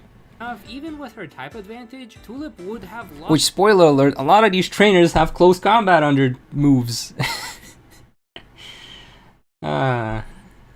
What character runs will you do in the next season? I have to decide which game I'm gonna do in the next season. Just because you don't pay for it directly doesn't mean it's free. Yeah, you pay with your time. Always love the story stuff. Thank you, Echo. I'm kind of going through and like seeing which, just looking at how good the writing was and all that type of jazz. So if you have any feedback, any video you think you really liked or video you didn't like, do let me know. Lost the battle against Eri. Kinda makes me want to do an Eri run. I should do an Eri run. With our TMs in hand, it was time to go challenge the. I thought I was done with Scarlet and Violet, but I think I'm definitely gonna do an Eri run, because Eri has definitely been like the strongest of the Team Star characters, and I legit want to see how good Eri does. Elite Four. The match against Rika was a breeze thanks to that Energy Ball and Gallade's Leaf Blade, but the 5-year-old proved to be a real problem. We started out strong with Mystical Fire, but her Magnezone set up a light screen which cuts our special attack damage in half. We managed to spam our way through it with Shadow Balls, and even got the Corviknight to knock itself out with Brave Bird, which left both Tulip and Poppy with their ace Pokemon. This was a problem because Steel types have a resistance to all of Florges' attacks, and Florges has a very low physical defense. Yeah, I think we lose here, right? That even the charm strategy failed. With Poppy, we lose. Poppy always wins. If we were to somehow magically get through Poppy, Tulip would be able to win against Larry. However, her performance against Hasso all comes down to luck. In both of my attempts, his Icicle Crash got Florges to flinch, which in turn made us lose the battle. In theory, Tulip could win against Hasso if the flinch doesn't happen. I'll put Hasso as trouble. Anyways, that just leaves Gita, and oh boy gamers, my hopes were not high. The champion sets up a Reflect to lower our physical attack damage, meaning Farafrig would have to spam Crunch twice as much to get the knockout. Gallade can make quick work of her King Gambit and Go-Goat, and Gardevoir could easily melt away her Iceberg. Even her Veluza was easy pickings, but could Glimora turn things around? Maybe. Okay, maybe not. Our Spathra could deal some major damage and set the stage for Florges to shine. And with one final Moonblast, I got my answer. Could Tulip win against Gita and claim the title of champion? Well, she could definitely win against Gita, but since Tulip could not win against Poppy, she wouldn't even get this far. So unfortunately, Miss Makeup Queen over here cannot become champion. Good! What? I'm already busy enough as it is. I don't have the time to deal with all the extra responsibilities that come with being a champion-ranked trainer. Wow, you really don't feel beaten up about it at all. Hey, I got to show Gita who's actually stronger in battle, and that is good enough for me. That's great for you and all, but I kinda needed you to get the rank so we could get permission to go down into Area 0. Those kind of honorifics are just makeup used to cover up the real requirements. Now that you mention it, I definitely got to go there twice with. I can't believe I had better puns with Tulip than I did with Katie. I really should have looked up bakery puns. I don't know, I'm like noticing all of the business and makeup puns I did with Tulip, and I'm like, man, the missed opportunity. I feel so bad for the Katie episode. Without my trainer getting the rank. See? Now let me pull some strings real quick, and we'll be on our way. So, is it just me, or did these strings pull you? The nerve of that witch. Making someone as busy as me deliver a package? Ugh. I didn't really sense any malice from her when she did it. You're about to sense some malice from me if you keep taking her side. Yikes, snappy like a Sharpedo. Anyways, looks like we're almost there. Oh my, when Gita said she'd found someone to deliver my package, I did not expect that someone to be Paldea's gorgeous makeup queen. Seems like someone is well versed in the art of flattery. And might I add, you are quite gorgeous yourself, Professor. But of course, Miss Tulip, I have been using— Where does the Gita Tulip rivalry come from? It's the story. When you do the gym rematches at the end game, Tulip has a lot of animosity toward Gita. So much animosity. I think she straight up calls her a witch. I think she says like she has the same bewitching aura as me. So I thought it would be funny for her to just call her a witch in this. her makeup for ages. Well, I'm glad to hear that my products have Also, hello Gojo Cat. Hope you're doing good. their use, even in the depths of Area Zero. Speaking of which, I am simply exhausted from the long walk. It is quite the distance you've covered, and in heels nonetheless. Why don't you come into my lab for some rest, and I can make us some tea if you'd like? That sounds lovely. I hope it's okay if my business partner joins us as well. Business partner? Oh, you mean that Pokemon. But of course. Now come on in. Business partner? Really? Well, we did work together for that gym challenge. Miss Tulip, were you just talking to your Pokemon? Why, yes. This one is quite special. Here, why don't you two network for a bit while I go rest my feet? How do I, network with a Pokemon? I'd rather not network at all. That word feels so achy. Oh my. It does feel icky. I agree. Indeed. And not only am I capable of speech, I have had the displeasure of meeting you many times before. The what now? This is my 4th time meeting you, Professor, and in all of our previous encounters, you've sent me back in time, unable to retrieve me, thanks to the Butterfree effect. Ugh. I need a moment to process this. We've tested for that before. It shouldn't be an actual problem. Is that what your assistant thinks as well? My who? How do you know so much? I told you, we've met before. You know what? Maybe this would be easier if you wrote a letter or something. That way I don't have to explain it to you every time. You truly do. I feel like the letter thing should have happened in the Katie episode. It doesn't make sense for it to be happening here. What starter Pokemon do I think is going to be in ZA? I have no idea, to be honest. I mean, I would love to see the Johto starters again. Like, I hope they do what they did with ZA, but then they just choose the other starters. So it's like the same gen of Pokemon, but it's the starters that weren't in Legends Arceus. That would be kind of funny. You speak like someone who's traveled through time. You should ask her about the thing. Has Miss Tulip traveled through time as well? Nope, just me. But the last time, you told me to look for any of my past He selves, does look like a that would robot. help I me can't figure out unsee the it now. whole Butterfree effect problem. Tulip's just helping me look. Finding a past instance of yourself that would not only prove the Butterfree effect, but also provide crucial information on the true nature of time. So, have you found anything? No remorse or anything. Just instantly excited Just about do the chance, robot but dance. No, we couldn't find any of my 3 previous selves. So then, what was Miss Tulip referring to? Oh, at one point I could sense a burst of really strong negative emotion, one which I felt as my past self, but then when we followed its traces, the only thing we found was this. So I very intentionally chose Indeedee as the Pokemon for this because Indeedee's supposed to be able to sense emotions with its little croissant ears. And that's why Indeedee specifically for this one. So this is... there was very much like intention behind every Pokemon that I chose for these characters. Am I actually Iron Valiant? Beep boop. Iron Valiant.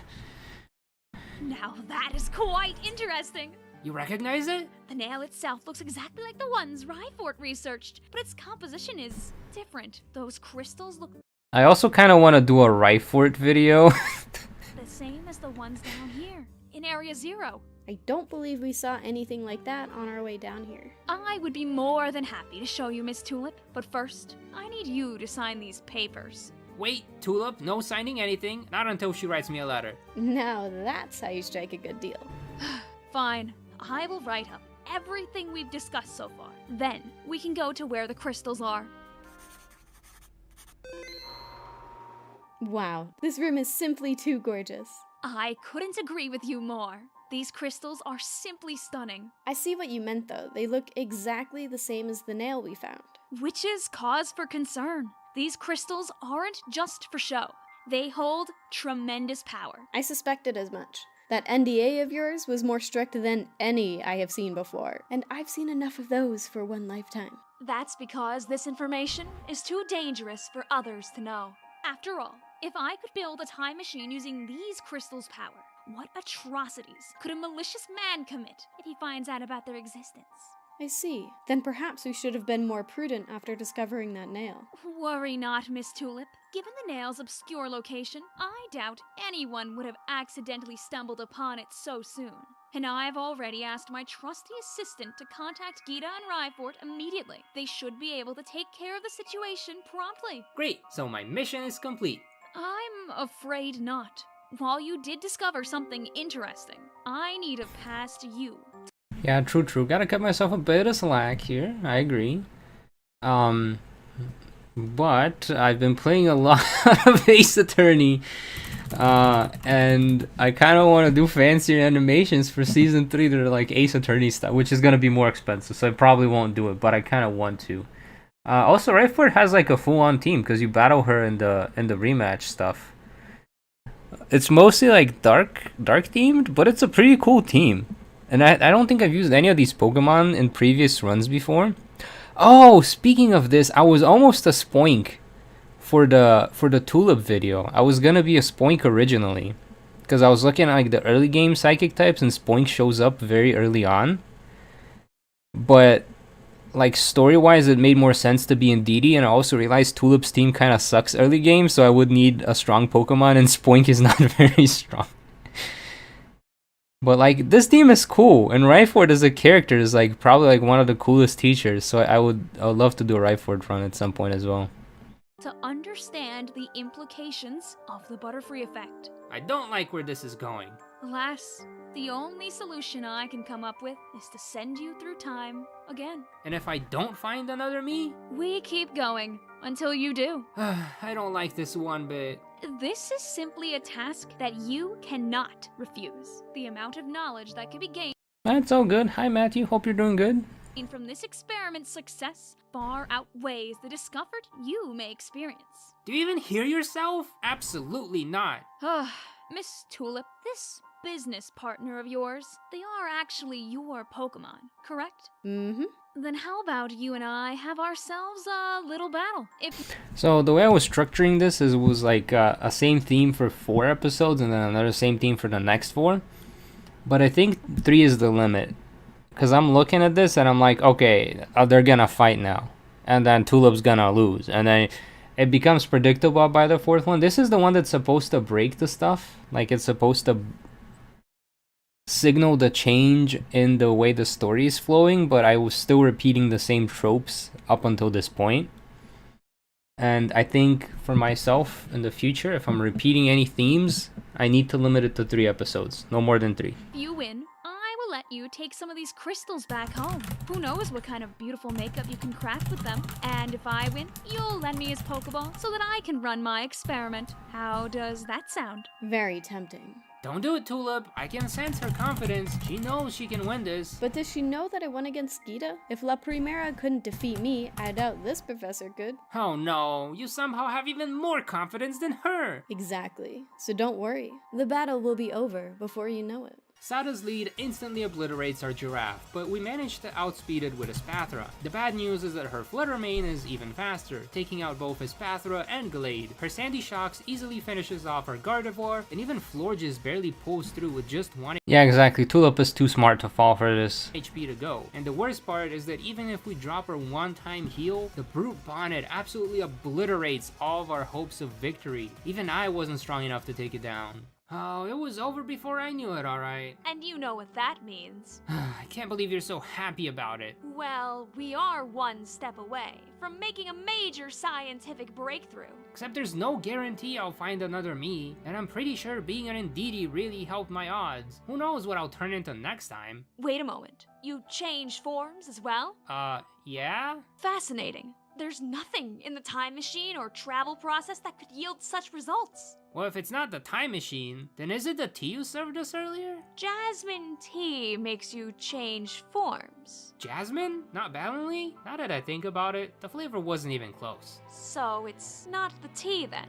Although, tell me more about this balloon, Lee? It was just a tea I had before that didn't sit with me so well, so I thought maybe this was something similar, but I guess not. Alright, well, in that case, let me add this form change information to my letter real quick.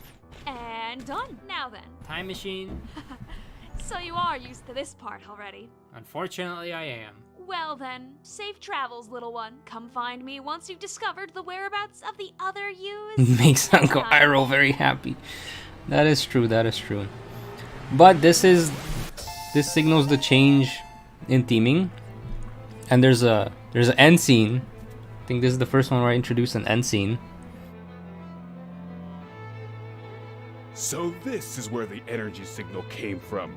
Huh, it seems like you're on the move again. But I won't let you have your way this time, Terapagos.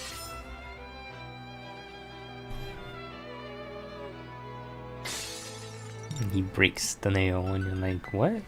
Also, this is a bit of a reference where they're like talking to each other and she's like, what would happen if a malicious man discovers this? See, what atrocities could a malicious man commit and then like 2 minutes later, malicious man finds the not iron snake. I don't know if anyone caught that, but I had it in there. Okay, so that's the Tulip video. Yeah, Marip is dead, unfortunately.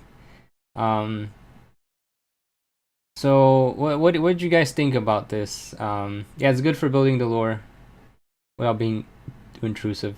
Rule of 3. What do you guys think about this one? What score would you give it? I think this was a bit better than Katie. I'm gonna give it a 7.5. Slightly better than Katie. But I think I once again had the issue where I just didn't iron out the character specific traits or reason for being there. So even though it flowed well, actually, no, I'm gonna give it an 8. I liked all the talking points I had, but I could have done a better job of writing the character and the interactions. That was a very good red herring.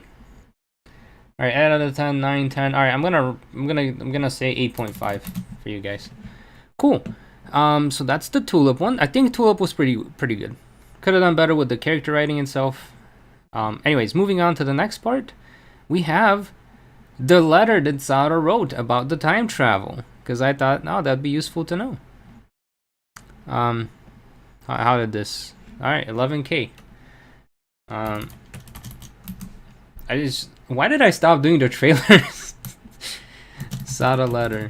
This seems to have done pretty good. I don't know why I stopped doing the trailers. Legit.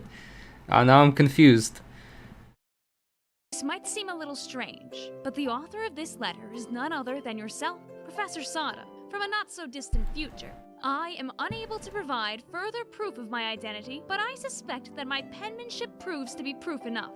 As we both know, there is only one other who could write in a similar style to me, but they should have no reason to compose this letter.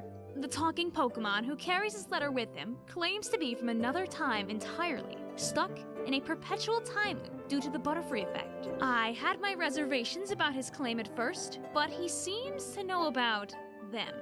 He also claimed to have met me several times before, although he did not have the best impression. I suspect my other selves were too excited about the many new discoveries which could be made with the time-traveling talking Pokemon, and treated him like any other test subject Pokemon in Area 0. More to the point, if he has made it to your lab, that means an instance of the Butterfree effect has occurred. Furthermore, he should have brought any one of his 3 past selves along to the lab. I believe that having 2 of him present would allow you to derive some hidden fundamental information on the true nature of time. Our ultimate goal is to understand the cause of the Butterfree effect and get this lost little Pokemon back to his original timeline, if at all possible. Unfortunately, this task is impossible without a second version of him from the past, so if he comes alone, I believe it is best to send him back in time again. This will likely cause yet another chain of Butterfree effects. However, it is the only thing we can do for him to find a solution. If he attempts to resist, use any means necessary to coax his trainer into compliance. Best of luck, Sada. P.S. He has also informed me that he's capable of changing forms. This seems to occur every time he gets sent back in time through our machine, although that is not a function of the machine or process itself. Perhaps it is some inert ability. Further investigation needed. PSS. If Okay, I learned that it's supposed to be PPS, not PSS. Whoops. you have any additional information about his travels, please append it to this letter. I am sure any other one of us would benefit from knowing as much as possible about this time travel paradox. Man, that's one strange letter. Right? So, could we go traveling around the region? And I'll keep an eye out for the other Miis.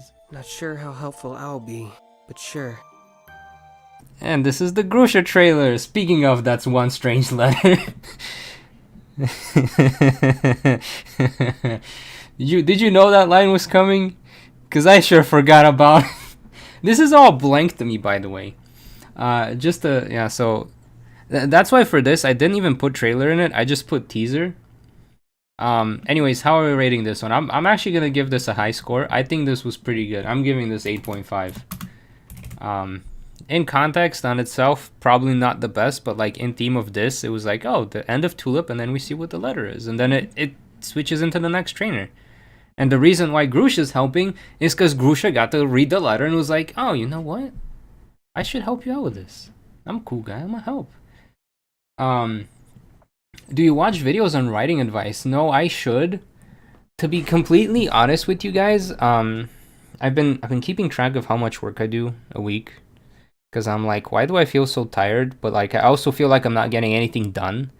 And I have East European parents who are very toxic and they just call me lazy all the time. So I've been tracking how much work I do for the past like 2 months. And I average like 60 hours a week. I don't know when I have the time to watch writing advice. I really wish I did. I also want to learn how to draw and like write music because I kind of want to compose some music for season 3 as well. But like, I don't know when. Just not enough time in the week. Yeah, that is one strange letter. That's the line you always used to pull yourself into the Grusha fist. Oh, that's really cool. I did not know that. See, now I'm getting behind the scenes information I didn't know about. Forget about that Butterfree effect, or bro will forget his memory. Yeah. Question: are you going to do a Can X Become Champion, Rika, Hassel, and Poppy? I'm thinking about it. I might do non-voiced ones for Rika, Hassel, and Poppy. We'll see. We'll see. Pending. Because the voice ones take me a long time to make, and they're kind of expensive. Because I have to like commission the art and commission the Pokemon, and like it's like $200 for the trainer and the Pokemon. And these videos don't make much.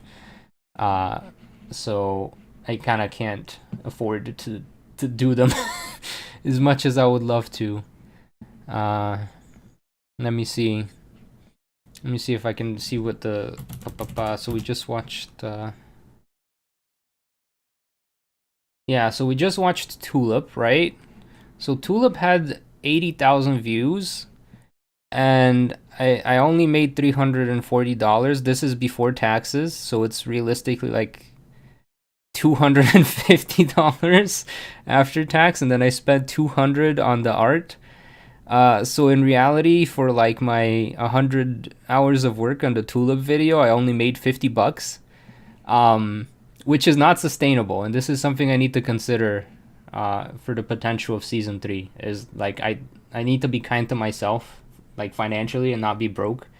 Because right now I'm living like the broke artist life, and it's not good for my mental health. I let's just say I understand Van Gogh. I'm not about to cut off a year, but I understand. I understand why there's like the crazy artists, because it's like, man, you like pour everything into stuff, and then you get like nothing, and you're like, but I need to eat. So yeah, I might do them as non-voiced, because if it's non-voiced and I make like, $100 to $200 off of it, that's good. That's better than nothing. Which, considering that's for a whole week of work, it's not a lot either, but it's better than nothing. Estrados Go, quite a good one. Provides info that can be relevant, but not necessarily. Yeah, that is true. I see you guys are giving a score. Probably looks like 8.5 is what's going for this one. See, no reason other than helping out. starting on this one. Yeah, exactly. You're learning art, and all you can say is it takes time to practice and study. Absolutely. Can you recommend to you at some point easy to understand and engaging video? Yeah, absolutely. If you're in the Discord server, feel free to like open up a ticket and send me some links. I would very much appreciate. Have I been Volo before? Yes. We're all mad here. That is true. You still don't know how our bro forgot his memory, but he somehow has not forgot to make other trainers. Right? Okay. So that was the Grusha trailer, and then Grusha is where everything changes. This is where the structure changes, and unfortunately, this is where we start to see the downslope. I think this is after I had covered the Splatoon side order, so unfortunately the algorithm was like, alright, we're gonna show this to Splatoon people, and then Splatoon people were like, what the heck is this?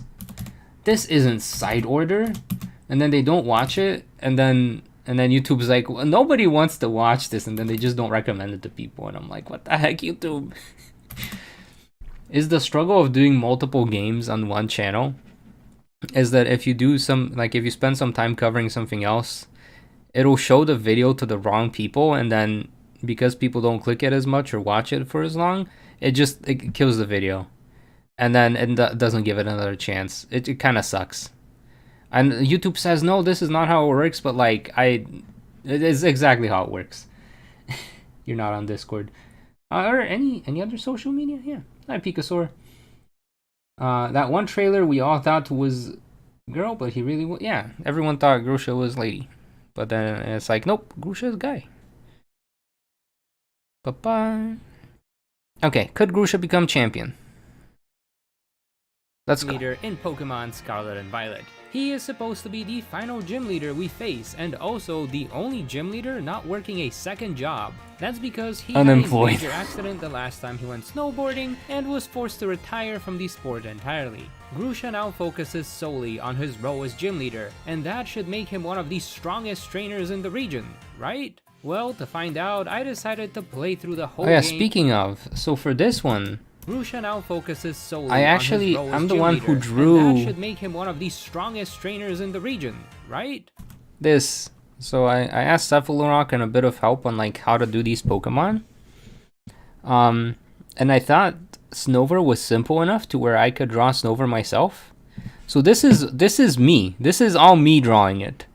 And I think I did a pretty darn good job on this, and then I forgot all the art skills I learned and never was able to replicate this level of of coloring ever again. But yeah. Well, to find out, I decided to play through the whole game as Grusha, using the same Pokemon abilities and movesets as his post-game rematch team, along with a list of other rules that might make this run near impossible. It's time to see if Grusha could become champion in Pokemon Violet.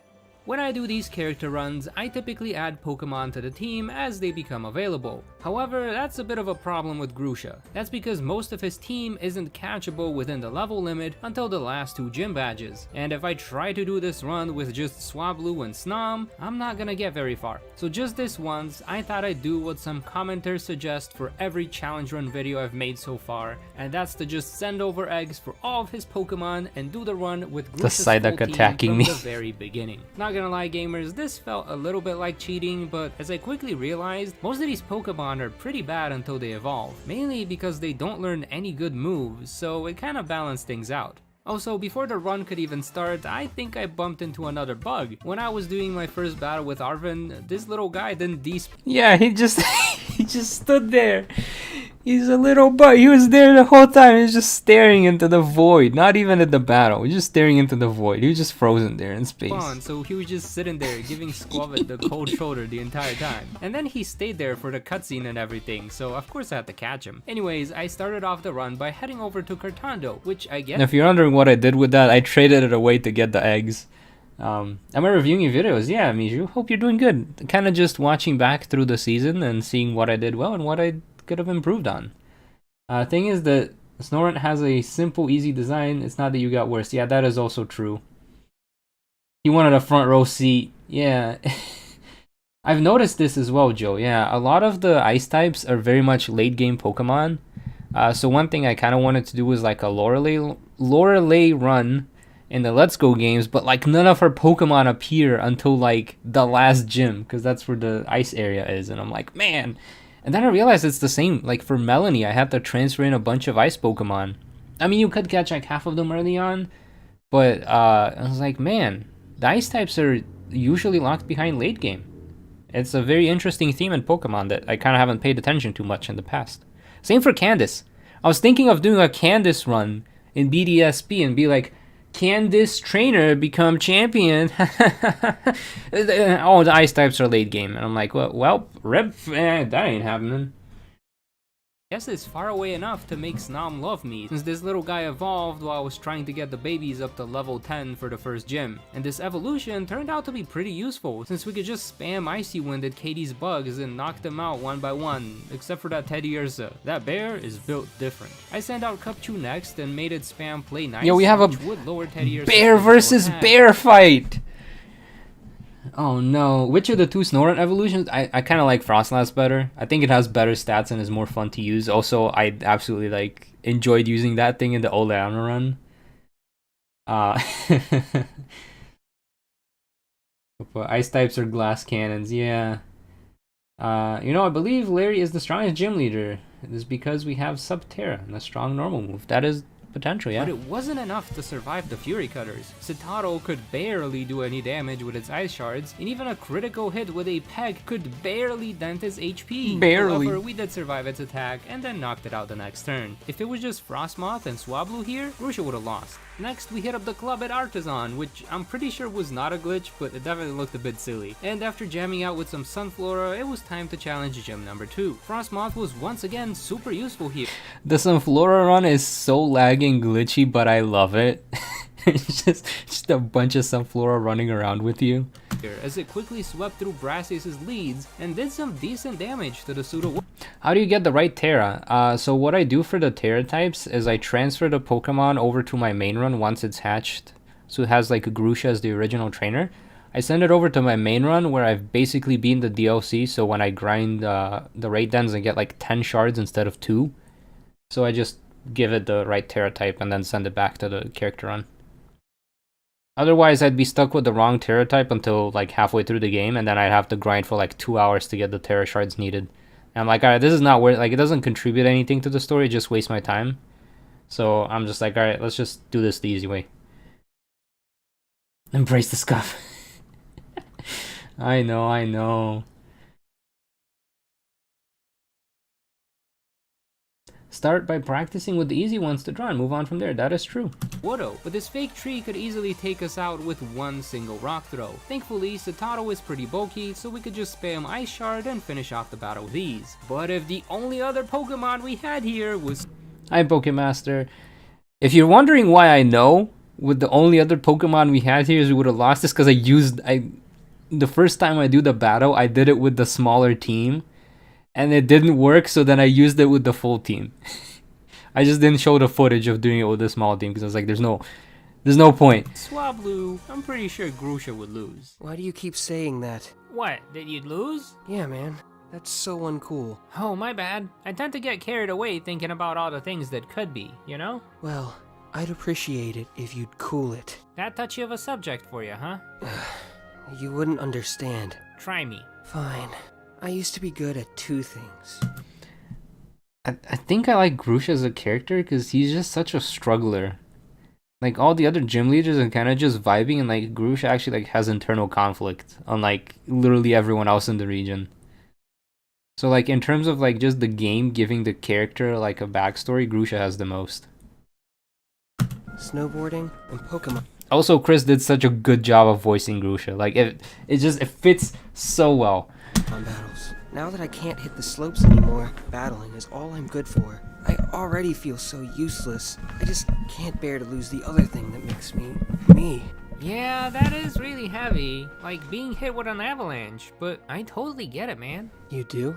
Kind of. I wasn't a professional driver or anything, but I live in a place where you have to drive to... Dude, this still sucks because I went to Europe and the lightheadedness got a lot better.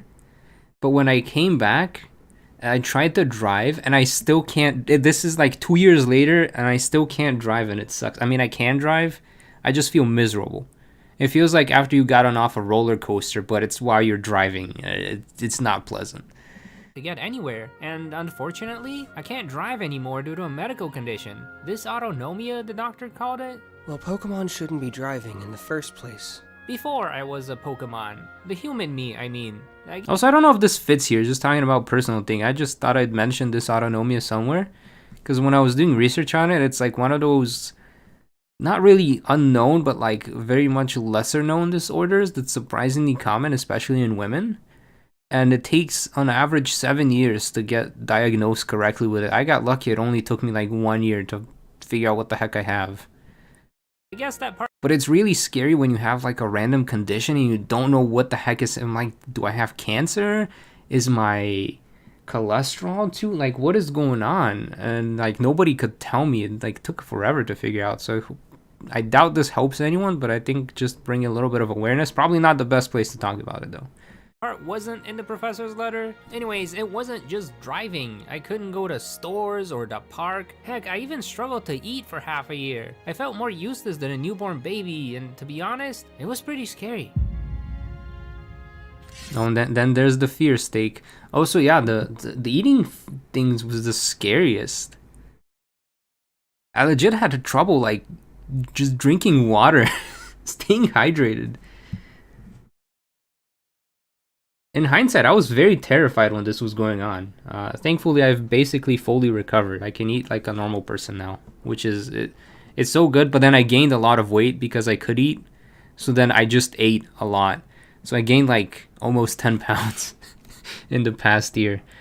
But yeah, like I lived off of protein shakes, basically. Protein shakes and hummus for like 3 months. Because I couldn't, like it was very difficult to swallow stuff. I hear you. It sounds like you're better now, right? Not all the way. Still can't drive, but at least I can eat again for the most part and go. Now it only happens when I'm the one trying to drive. Well, you know, if someone's driving kind of crazy, like they're slamming on the brakes and stuff, it does happen. But it's mainly when I'm driving. So it's like when I need to be focusing, and it's because driving is a little bit stressful. And basically, this autonomia is like your body has a gas and a brake in the nervous system. So like when you stand up, your heart rate increases, and when you sit down and you're laying down, your heart rate kind of calms down. So that's automatic. For me, it's kind of messed up a little bit, so my brake is a little too hard. So when I get stressed or too happy, this happens to me when I get too happy. It sucked because I couldn't like enjoy things. Like I couldn't laugh because it would make me lightheaded. So like in situations where your like blood pressure would get higher and stuff, for me, the brakes instantly hit and it gets lower and I feel lightheaded and dizzy. Not really dizzy, but like I might pass out. It's kind of that feeling. And yeah, it's not fun. I'm a lot better now. Just still can't quite drive, but significantly better. I can laugh now, which is great. Because before, if I started laughing like this, I would be lightheaded and I'd have to like go lay down and wait until I stop feeling miserable. Go on walks, which is nice, but that's beside the point. I know what it's like to lose a part of yourself, and how dreadful it feels to watch the parts that remain start to slip away, and I genuinely mean that. It's definitely been hard to see my YouTube channel start to fall off in performance, at least compared to how it used to be. You could probably ask Iono about that. Actually, never mind. I liked her stuff better before she started trying to please the algorithm or whatever. Hey, that's as good I think the one negative thing about this conversation is I spent way too much time complaining about YouTube. advice as any. But anyways, I just wanted to say that I understand where you're coming from, and I'm sorry for saying things that came out as hurtful. To be honest, I really didn't think anyone would ever get me, but it sounds like you do. And that makes you pretty cool, at least in my book. Aw, thanks Grusha. You're pretty cool too. I don't know about that. Anyways, we should get going. Ironically enough, our next destination was Levincia, where we had to face off against Iono, and unfortunately, things did not go so well. We could easily take down her Watro, but that belly bolt was too bulky for our little ice types. So by the time we finished it off, the belly bolt is like Iono's biggest wall, Because if you don't have a fully evolved Pokemon, you can't really get through it, and like every time you hit it, it powers up its electric move so it can like take you down. Swablu was already struggling to exist. We tried to prepare a bit more for the rematch, but the only major change we could do was evolve Citadel using an ice stone from a cave near Zapapico. The sad part was that even when evolved, Cititan doesn't learn any good moves at this low a level, so I was hoping we could also get Sneasel to evolve or something like that, but there weren't any Razor Claws stocked in the Delibird Presents. Is it Delibird Presents or Delibird Presents? Which means this is all we can get before the rematch. Frostmoth easily knocked. Yeah, Mr. Koopa, I agree. I saw it in that he like dodged the little Citadel, and that's the Citadel you see at the gym, and I really wish it was in the game. I really wish they mentioned that part in the game and not like 3 years later in the anime. Like the anime added so much more story to these characters that really should have been there. I really wish it was there in the actual video game. I think that's part of the reason why I struggled so much and waited like a whole year to make this, is because I was like, all right, they gotta give us more information on these characters, right? Like there's nothing at the moment. But the whole Grusha story was very wholesome, especially the one they added in the anime. Out Watro with an Aurora Beam, and even managed to weaken Bellybolt this time around. Then Cititan came in to finish it off, and continued to spam Takedown, which slowly chiseled away at Luxio's HP. After that, we could just finish it off with an Ice Shard. Nope. Paralyzed. Good thing Sneasel knows Quick Attack. That left Iono with just Miss Magius, and we just kept spamming Quick Attack, which turned out to work pretty well. Sadly, our Cubchoo couldn't do anything here, and Swablu was simply too weak to turn the tides of battle, meaning even with a full team, Grusha would always lose. Oh dang, we got another Iono loss. Funny enough, this is only the second actual loss to Iono. The only other person that lost to Iono was Tulip. Wait, Katie beat Iono? Did Katie beat? Did I miss that? Would you consider Iono the next of Paldea? Absolutely. Like, compared to the other gym leaders, she really steps up the difficulty. To Iono! It's okay, because we can do the gyms in any order. So even though we can't win right now, we can just come back later when we're over-leveled and get an easy win. It's not the same, though. Fine, I'll help you out a little. See? We won! Whatever. I'm gonna have to think of another way to cheer him up. When I'm feeling down in the dumps, it helps to just break things down to smaller parts and tackle it one by one. Otherwise it just feels overwhelming and too scary to even try. And since Grusha's all beat up about Pokemon battles, I got him to go to the desert near Cascarafa and duke it out with some of the trainers there. Not only did he get some useful experience, we also got the TM for Earthquake from one of the league reps in the area. And then once we felt ready, we went to challenge Gym Leader Kofu. Frostmoth was once again the most reliable lead Pokemon in my Gym Leader runs so far, being able to take down Kofu's lead with ease, and then doing some fair amount of damage to his second Pokemon. Cititan came in to finish off Wugtrio, but we really struggled to dent the Crab's HP. Cubchoo was still utterly useless, and so was Sneasel, which meant it was all down to Swablu, and when it's all down to Swablu, we lose. We lost to I know it Kofu! looks bad, but we gotta keep going. What's the point? I'm a has-been. You're better off evolving into a Frostlass and following around Rhyme. First of all, I couldn't turn into a Frostlass even if I decided to let go of my Everstone. Second, it's just 2 losses, not the end of the world. We can just try again later. That what you say when you upload 2 failed videos back to back? No, I end up feeling bad about myself, but I usually take a few days off to refresh and then get back to it. That's a lie. I take like 2 weeks off and like binge a video game.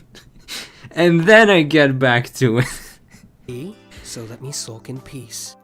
Fine, you win this one. Let's take a break for a bit. Ooh, I know. How about we go to Medali? They've got these really tasty rice balls you can buy from an ice cream stand. The rice balls. That sounds kind of terrible. You're telling me that you don't want to go to the rice cream stand? Please stop. Alright, jokes aside, I am pretty hungry, so could we please go get some food? Fine. So I think with the Grusha video, I recaptured the thing that was like happening with like Iono and Brassius, where the interaction kind of fit well with the character. Because I'm watching these cutscenes, and even though they're a lot shorter than the other ones, I think they kind of could just get the whole point across of, hey, these are characters interacting and they're basically like friends. I don't know. I think this works well. I like it. I like this. I like this.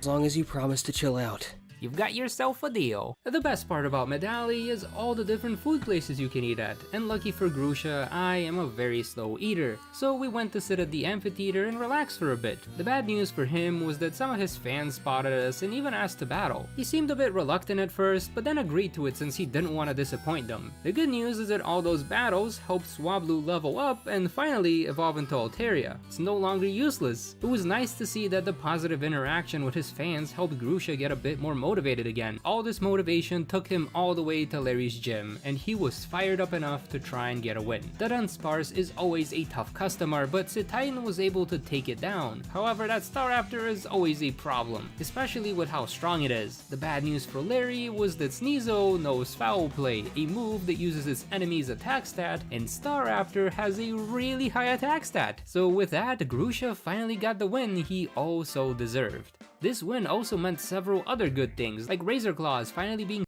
Oh yeah, would absolutely love to see that, Matthew. Also, I don't know if this was like updated in the item shops as well. The Delibird Presents. So this was another one of those. I just didn't talk about it in terms of. I don't even think there's like a dedicated page for the Delibird Presents. Pokemon SV Delibird Presents. Or Delibird Presents. My bad. I don't... Okay, so this Bulbapedia lists it. They tell you how many badges you need to unlock the items. Post-game. They're kind of... Yeah, okay. I think when I was doing this video, it didn't... I couldn't find like things that tell me when stuff becomes available in the stores. Okay. I think I was just looking at the wrong places then. Stocked at the Delibird shop, and the level cap going high enough for Cupchew to finally evolve. Although for some reason, Grusha's post-game Bear Tick only knows 3 moves. Same for the Frostmoth actually. Thankfully, they fixed that in the DLC, but I'm still going to be using the main game team for this one, so 3 moves it is. Speaking of moves, it's time to shake it up at Montenevera, and by at Montenevera, I mean by Montenevera, cause I ain't going in there. And I doubt Grusha's gonna bust a move, so You never thought of using Delibird because well, I do use Delibird in the final video, perhaps. Oh, spoilers! There's a Delibird in the Turo video. Ice cream. Why'd you delete the ice cream?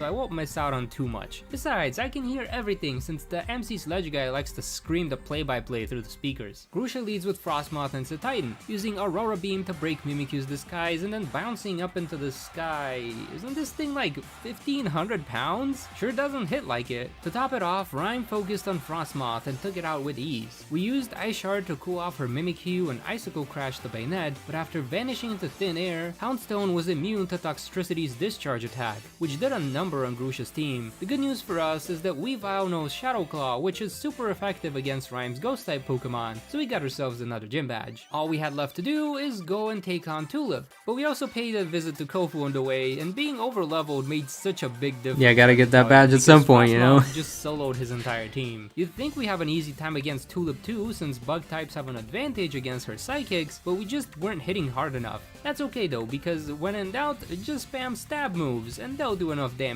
to pull off some wins. Her Florges was definitely on the bulkier side, but not too hard to handle, especially for Weavile. And now that we've collected all of the gym badges, it was time to prepare for the Elite Four. And you know what that means? Ham and pickle sandwich time! Actually, I have something else in mind. Something other than farming Chansey? Sure, I'm all ears. Apart from gym challengers, we only get 2 other types of visitors to my gym. Fans and the Dragon Clan. The Dragon Clan? I thought it was weird too at first. They like to challenge my gym since ice types are strong against their dragons. I didn't think they'd be that dedicated to their training. Right? But battling them is what gave me the confidence to stay on as gym leader. You were gonna quit? That would have been so... So this is actually a reference to the fact that there's a there's a dragon tamer on the way to the gym. I don't know if I can look this up by dragon. Yeah, okay, I can sort by dragon tamers. So like there's this lady. She's like on the way to the gym. And I kind of assumed that the reason I think she's like the closest trainer to the gym. So I was like, there's no way the dragon tamers who also like hang out down here, there's no way they don't like come and spar with Grusha. It kind of makes sense because they have a weakness. So they probably show up there pretty often. This was kind of like inferred just based on like trainer locations. And I thought it fit pretty well with the Grusha thing. And also, I make a callback to this in the final episode. Spoilers. Dang it. Uncool. But back when I was out of commission for a few months, after the incident, I started to wonder if... Oh, thank you, Mishu. Thank you for recommending it. I hope he enjoys this video. As you're trying to do this, the ice cream, you scream, we all scream for ice cream. I pawn, you pawn, we all pawn for not pawn. YouTube doesn't let you change paragraphs. Oh, I see. Yeah, Drayton in the polar biome, yeah.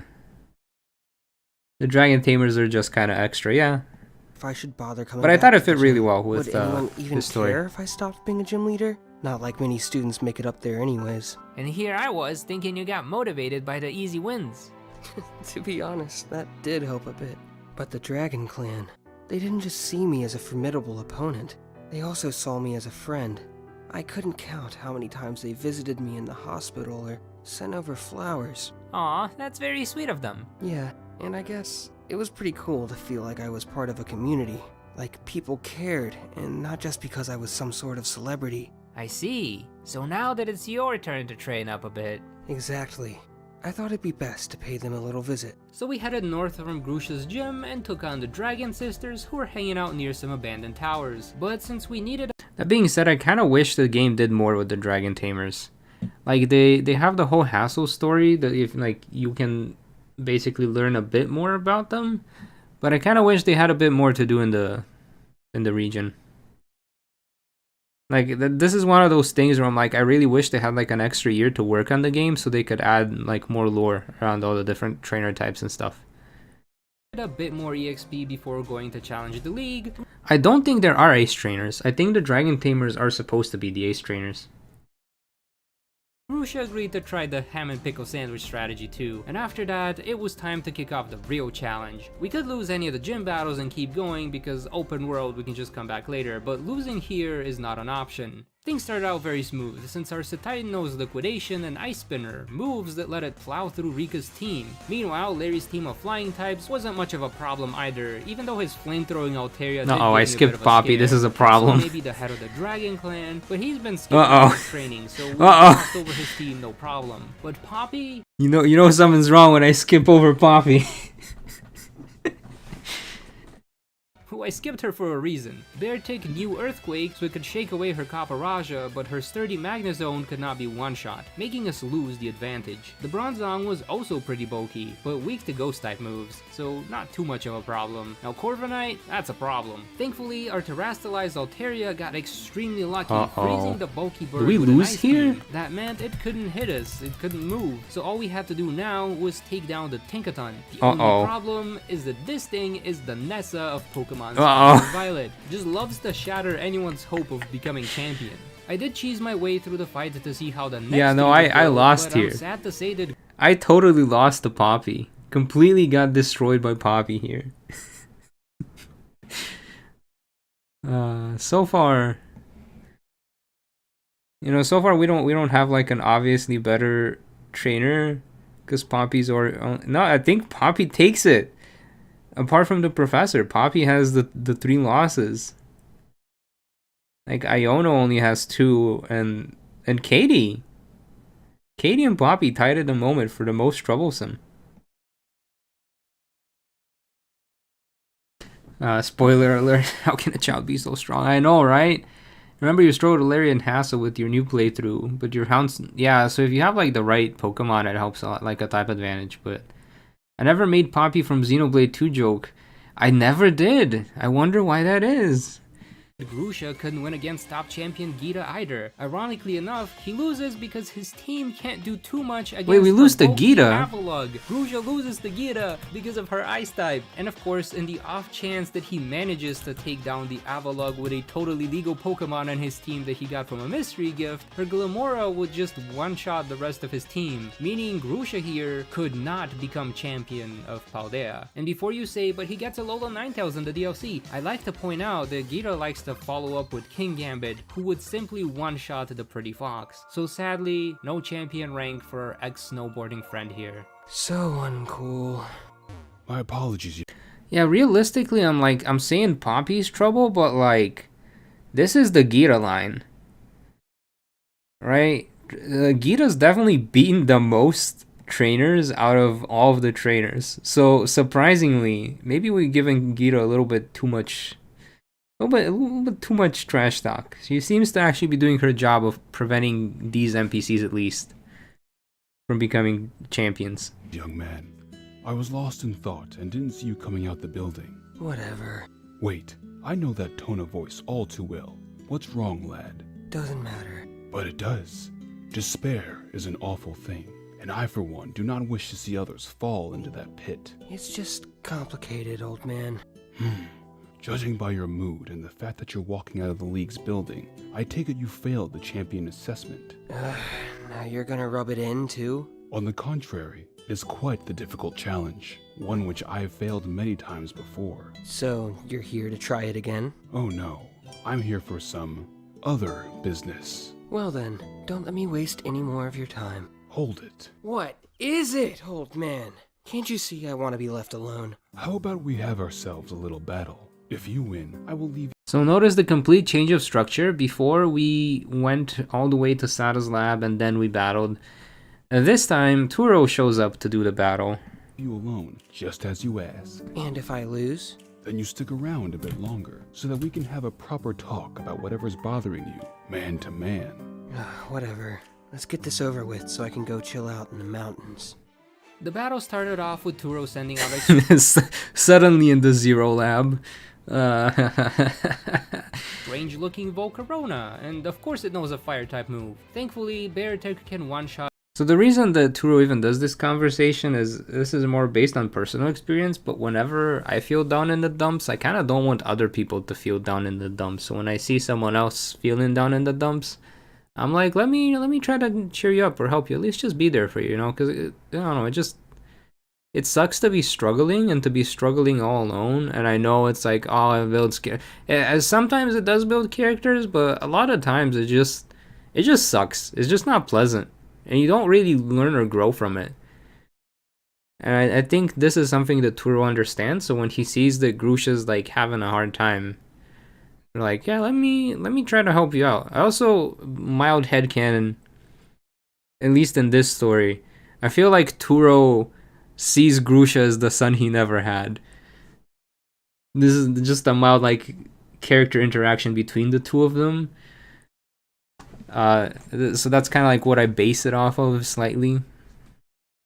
Could it be as simple as non-paradox version of their team?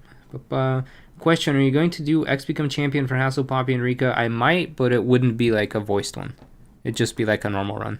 Started with an earthquake, but then follows up with a Tyranitar. Titan manages to liquidate it and deal major damage to the dragon with an ice shard, then has Weavile finish it off. Sadly, the Hariyama knows a super effective move, leaving us with just Altaria, who could barely do enough damage to knock him. You gotta keep in mind, so in this story, Turo is the parent that left, and they left before Arven was born, so he just doesn't know Arven exists.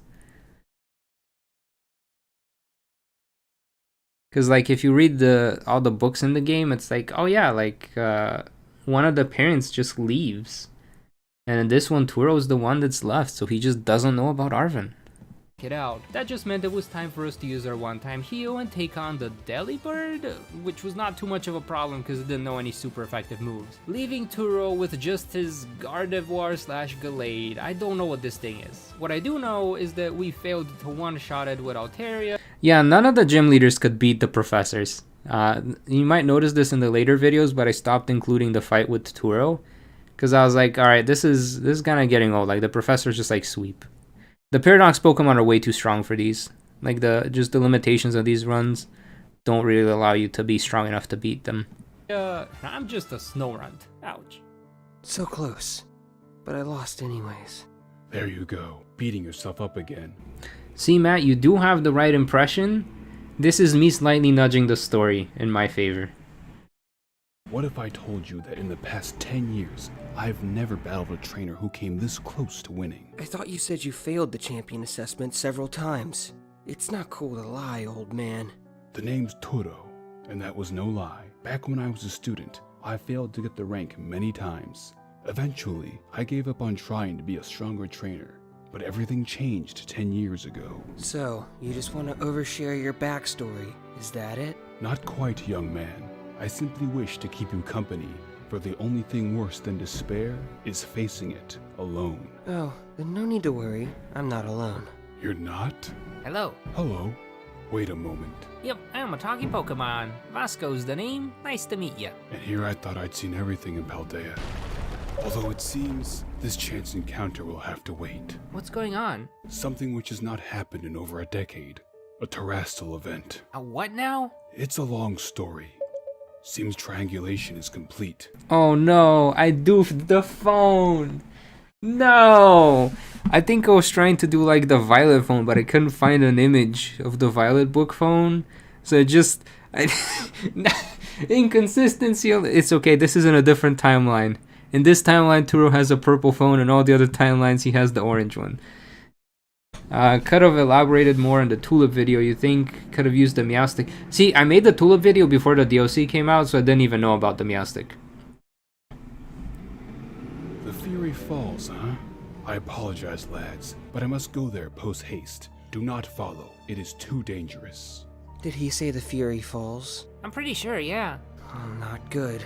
Gita told me a group of students were setting up some sort of base in that area. Why would she tell you that? She wanted me to go give them a lesson and send them back to school. But you didn't? Man, I tried, but my ice types couldn't do anything against their leader and her fighting types. Anyways, it sounds like they might be in danger. Aw, so you want to help? Not sure how much I could do, but I can't just do nothing. Now let's go. Interesting. After a decade, this is your move? What are you thinking, Terapagos? There you are. Huh? I thought I told you lads to stay away. Yeah, but there's students in the area. Grusha went to warn them. In that case, I shall thank the young man later. But for now, what? Okay, if you're wondering about what this stake is, this is, I forget if it's mentioned later. But this is supposed to be the Skiddo. So this is kind of going through the older Pokemon, and one by one they're becoming stakes. So we already lost Mareep, and now we've lost Skiddo. What do you make of this? It's very pretty, I guess. Wait, is this the thing that you were worried about? Precisely. What I cannot comprehend is why it's taken this specific shape. I thought it's just a crystal, right? See? Nothing to it. Fool! Come back here this instant! Why? It's just a pretty stone. Sup, old man? You look flustered. Grusha, you're here. Thank goodness. Call back your Pokemon this instant. He is playing with a fire which cannot be... If only I had the same freedom as this foolish professor. Oh. So this is very much similar to the Mareep story, where the Pokemon got lured to be close to where the curse is. But then things did not turn out well, so initially the curse just wanted to be freed. But since it turns out they couldn't be freed, the curse has to take a different approach. What's going on? Greetings, you lost little soul. I am Chiyu, one born of envy. And I'm Vasko, one, lost in time? One knows who you are. You do? One met a previous you mere moments ago, and moments later, Terapagos cut said meeting short. That stake was me? Indeed, although your other self carried much. So basically when they came close to freeing the curses, Terapagos turned them into stone, so that they couldn't free the curses. And then the curse is like, well, Terapagos ain't gonna let that happen, so I gotta do something else this time. More weight, and was much greener. Wait, Much greener. It's the Skiddo. It's a little Skiddo that followed Brassius. Skiddo's dead now. Sad. This mean I'm about to turn into a steak too? That is precisely why one is transferring one's powers unto you. Your powers. Correct. When one was sealed all those centuries ago, Terapagos could not perform the task alone. And by petrifying your other self, the tortoise has left one with no other option. And that's to give your powers to me. Indeed. Typically, one would never choose to pursue this route. But given that you've already endured our curses for so long, one believes you capable of controlling one's powers. Wait, did you say curses? Indeed, I am Chiyu, one born of envy, a cursed treasure of ruin. Oh, that's not good. Then I'll be stuck here forever. Could you maybe not do that? One does not comprehend your concerns. Regardless, one cannot simply halt this process, for it is nearly complete. In mere Did it make sense that this conversation is just happening like in the Pokemon's mind? So like the other characters are still present there. This is like a moment frozen in time, but the conversation's happening between the character and the curse. Did that make sense? I'm curious if that guy communicated here or not. You think one missed opportunity from the Pokemon company is that Turusada should have been your parent in the game. Either that, or have them show up in the post-game somewhere. The part came off across well. Cool. I think the time of Sada video 9 Vaskos have... Yeah, you'll find out. You'll find out what happens at the end. mere moments, your mind will be flooded with envy. If you do not completely drown in its flames, you shall have access to one's powers. Use them to defeat Terapagos when the time comes. Farewell, you lost little soul. Oh, how I envy thee. Put out. Quickly, Iron Valiant, before it's Now I want you guys to notice something. There's a saying that someone's green with envy. too late. Grusha. What's wrong? Grusha. Old man? Is it just me, or is it starting to get really warm around here? Grusha, boy. Turning green with envy. I don't know if anyone caught this at all, but that's what this reference was right here. You found a shiny Vulpix. Nice. Flee at once. Grusha. Now. We must flee now. But what about... Oh, Grusha. How I envy you. You envy me? That's right. You think you're a hat? This 3D model was so hard to pull. Initially, I wanted to have a sprite for all of the different curses, but because basically what happens when the curse gives their power is that like the Pokemon transforms into one of the curses. And I wanted to have sprites for them, but like I could not afford, and also I couldn't find anyone to draw them. So I was like, I'll just use the 3D models, I guess. And I had to like green screen this. But Pokemon got rid of the feature that lets you just have a camera without a reticle. So it was like extremely... I don't even remember how I got this 3D model. But... Has been. Yet the world loves you. You think yourself weak. Yet you're the strongest gym leader in Paldea. Oh, how I wish I had a fraction of your reputation. What are you talking about, man? I just bring the mood down where I go. Your fans would disagree. The Dragon Tamers would disagree. Even Gita would disagree. A loser like you should not have all that fame and fortune, while I, who struggles much more, gets nothing. Oh, so that's how you really feel? Now then, let me show you the meaning of envy. Let me burn it all away. So uncool. But if that's how it's gonna be, then I have no other choice. And then what happened? So this is probably the worst bit of editing I've done here, which is to completely skip the fight with the curse. And I did notice people mention it in the comments. They're like, what do you mean? Like we were like the thing was building up. You reached the point where you get into the bat and then there's no battle. You just skip the move. What the heck happened? So to answer this, I thought the curse fights would be difficult, but it turns out that all the curses get like 1 shot or 2 shot by the trainer that they fight. It was extremely anticlimactic. Like, they're supposed to be like these very big, strong Pokemon, but then when I did the battles, they just get 1-tapped, and I'm like, well, this is design flaw in the game. Why are they so easy to beat?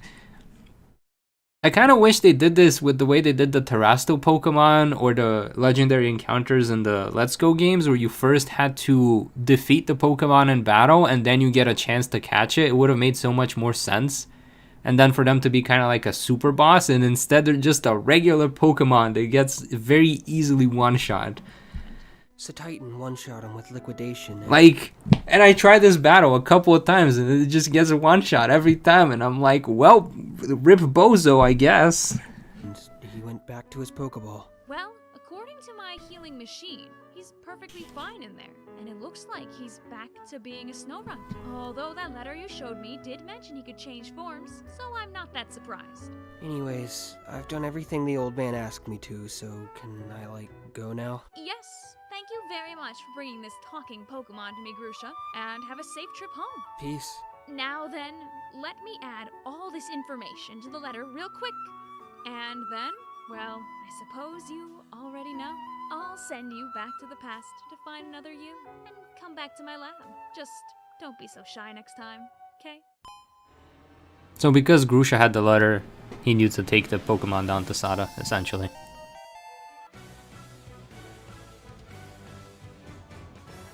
Did I have an end credit scene on this one? No, I didn't. All right, what do we think about the Grusha one? I think it was pretty good. I'm gonna give Grusha an 8.5.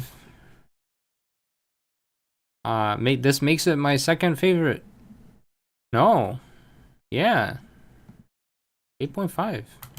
8. I'm gonna give it an 8. I'm being critical. I think I could have done some things better. I think Chris definitely carried big time. There were some moments where I think it dragged on a bit too much. I'm just being critical. I mean, I think 10's like the perfect video, and this is far from perfect. Alright, let's see what you guys think. The episode's pretty cool. 8 out of 10, 9 out of 10, 6, 10 for me personally. A couple of the bits have been better edited, as you mentioned. You feel like Grusha's personality feeds into the too much complaining. Yeah, I kind of let myself complain a bit too much at times. It probably wasn't the best place to talk about the dysautonomia stuff and complaining about YouTube, which someone mentioned earlier. It's better than making a whole video complaining about it, but it didn't quite. I just felt a bit immersion breaking at times. But I think the character interactions fit well. So like, I think the interactions between Grusha and the Pokemon were at the same level as the Iono video, where both of them had enough personality to kind of like play off of each other. But I definitely fell short on some things. Yeah, I think overall, score is 9 out of 10, which this is the second. No, this is the highest rating from chat. You guys have given Grusha the highest rating. Which unfortunately, this was when the algorithm changed, so it didn't do as hot compared to Iono. But it is what it is, and this is also where I stopped doing the trailer videos. So you can kind of tell I kind of hit a bit of a burnout moment here. Because like when I started out, I was like super excited about the series. I was like, yo, we got Iono trailers. We got stuff inside of the Iono video there extra. And then trailer, and then I'm like, okay, it's kind of, I don't know if you guys can see it, but it's like, okay, 200, 76, 72, kind of bumps up a little bit, but then it's like downward slope, like severe downward slope, to the point where like these are just half of what the other ones used to be. And I think this did a number in my motivation just because of the time and effort. Also, there was like a big time gap between Grusha and Kofu. There was also a bit of a time gap here, I suppose. But this was the Splatoon time gap. This is the Splatoon time gap. This I had a friend lined up to voice this character, but when life events happened, they couldn't, so I had to find someone else. But instead of telling me they couldn't, they just said, I want to do it, but then they put it off for like 2 months, and I was like, I'm sorry, man, I gotta find someone else. Like, this video needs to be made at some point. So there was like a big delay here, and a big thanks to Marie. I don't think she's here. She connected me with Chris and a bunch of other voice actors, and realistically, like, if it wasn't for her helping me find people to voice these characters, I probably would not have been able to like make the rest of the season. So like, big thanks to her, and big thanks to all her friends like Chris for being willing to help out on this project, like, out of the blue. I genuinely appreciate. But this is also where the episode started getting a bit longer, if you notice. So we went from 23 minutes to 30. The rhyme's a bit short, but yeah. You could have held back a little, using the least powerful move available to justify it by saying that the trainer didn't want to hurt you. That is true, that is true. Shorter cutscene and get right to the point, but overall 9.5. I said the opposite. You feel like it was better than the plain old complaint video. That is true, that is true. To be fair, he had a 4-long video losing streak. Yeah, that is the other thing. I think the people who were watching this, they're like, because in the previous season, Galar, there were some losses here and there, but most of them were like wins. Whereas for this, Gita just straight up like destroys everyone except for Iono. And even like Iono has trouble with Gita, but like, at this point we're like 4 losses out of 5. So even anyone who's like remotely interested might be like, I don't know if I should bother watching these because they were just losing all the time. And I mean, I think this is something like I don't know about until I do the run itself. Like, I can kind of guesstimate how the trainer would do, but now Tulip, wait, did Tulip won though, right? Did I miss right Tulip? Yeah, I think Tulip won. This is supposed to be a loss at the professor, not a loss at Gita. You're right. So Tulip did win against Gita, but realistically, so far, Iono is the only one that could have made it. I misaligned it. Yeah, so like, Tulip and Iono could win against Gita, but like, overall, apart from Iono, it was all just losing. And it's a lot of like front-loaded losing for some of them. So like, lost here, not that big of a deal, but like 2 videos of back-to-back just like losing at the start, I think might have driven people away. Because at the end of the day, people like to see wins. They don't like to see the losses. And I think I was feeling a bit too criticized because there were like random commenters once in a while. And for some reason, the negative comments stand out so much more than the positive ones. To the point where the negative ones were like, well, you're not being strict enough with the rules. You're having too easy of a time. And then I'm like, I should have ignored them, but I took them to heart. So I did the runs as difficult as possible. And this also meant taking a lot of L's. And I think that just didn't vibe well. Tulip did win against Gita, but still lost to Poppy, yeah. You can see the repeated losses hurting views. That's not really anything you can do about it. Exactly. So yeah, I don't know. I feel like that could have contributed, but yeah. Anyways, Kofu video. I personally did not like Kofu going into this. I was like, this is the weirdest design of any gym leader in the region. He doesn't make much sense. But then I wrote Kofu, and I really liked Kofu. So before working on the Kofu video, Kofu was my least favorite. I was like, this guy's random. Everyone's just plowing through him. But then I did the video, and I'm like, you know what? Kofu's kind of goated. Kofu's legit a cool character. Personally, you feel like I can be a bit more lax. Yeah. Sometimes remember, I'm my own harshest critic, and sometimes when I see others confirming my own inner criticism, I'm like, oh, I knew it, I was right. Even though it's just like one person and they're probably wrong and biased, it confirms my thing, and then I'm like, cool, now I have justification to be extra harsh on myself, and sometimes that's not a good thing. So Yeah, and then Kofu won. This absolute mad lad finally broke the losing streak I was on. Let's see, how did Kofu do view-wise? Let me put this in. 38. Okay. So there was no trailer for Kofu. And Kofu got 38,800. So far the lowest of the views, but finally getting us a W. So let's see how this went. I'm gonna mute for a second while this plays at the start. I drank too much coffee, okay?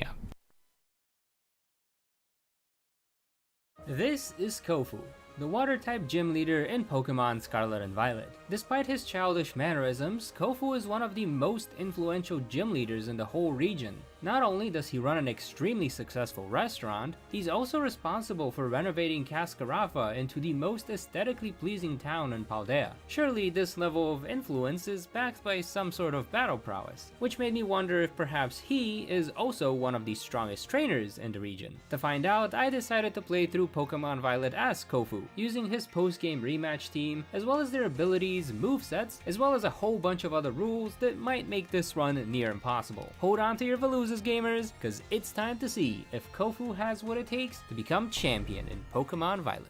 Two of Kofu's Pokemon are available very early on, so early on that you can get them before reaching the first town. If you follow the little stream near the lighthouse, you can find plenty of Wiglets and Wingo wandering around the shore. And together with his ace Pokemon Crabrawler, this is going to be our initial lineup. And for what it's worth, it seemed pretty promising. Wingo's Air Cutter could blow through Katie's bugs with relative ease, and Wiglet's Gui ability helps lower the speed of physical attackers like Teddy Ursa. Finally, we have our ace, who can cancel the Bear's Fury Cutter chains with Protect and finish it off with a Rock Tomb. As far as team synergies go, I haven't had such a good team comp in my previous runs so far, which you should totally check out after watching this one, link in the description. Unfortunately, this newly gained confidence was very short-lived, as I suddenly found myself struggling to take down the Sunflora for Brassius' gym test. So as you can imagine, the actual battle didn't go well either. Petalil was able to undo any damage with its powerful Mega Drain attack, and even use Sleep Powder to make sure it knocks out her bird with ease. Hindsight, I should not have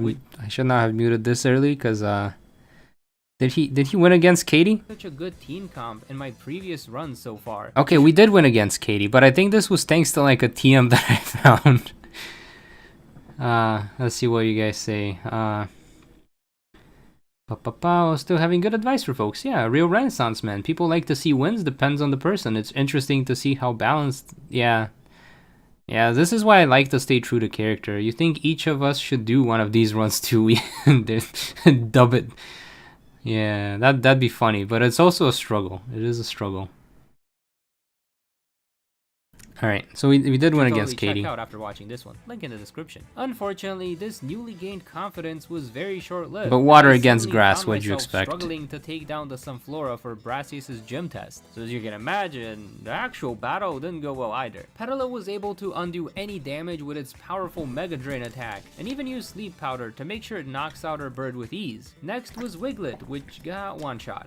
And that just left us with Crabrawler, who also got put to sleep and then had all of its health drained. I tried to do this battle several times. Alright, so we lost against going as far as equipping health Brassius items and looking for useful TMs, but since Brassius has the type advantage, there was simply no way to win here. But hey, it's an open world game. We can just come back later when we're overleveled. However, since the next gym also has a type advantage and even more Pokemon than Brassius, Old Man Kofu here would definitely need all the help he could get. The good news for us was that both of Kofu's other Pokemon are available in the waters near Levincia. The bad news is that we needed to unlock swimming first. And that was a problem because this Bombardier would deliver Kofu's team to the nearest Pokemon Center faster than a Jimmy John's employee. Not a sponsor. I guess it makes sense that this bird knows Rock Throw considering that's what it's doing. I'm realizing this joke didn't hit with non-American people because Jimmy John's is a business that I'm pretty sure doesn't exist outside of America.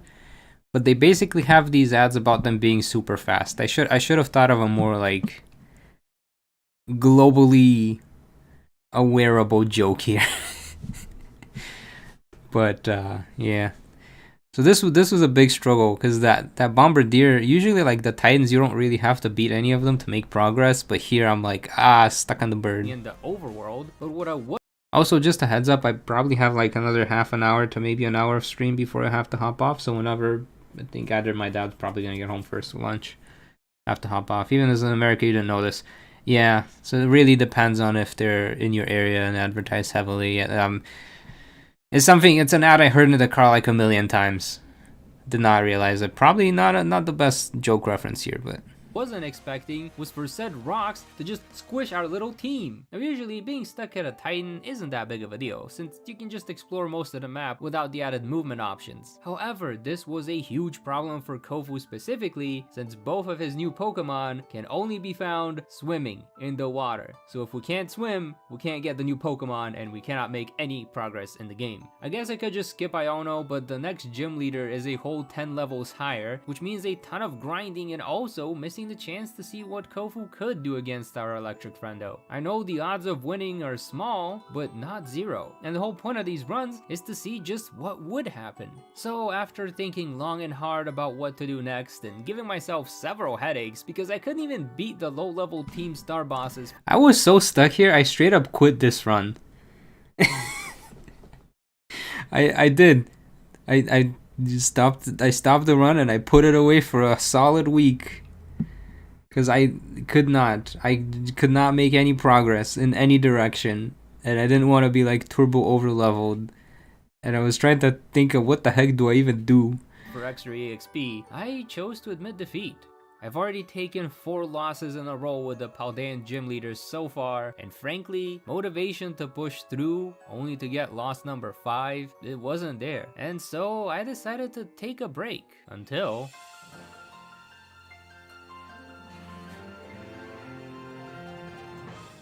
Fountainpalooza!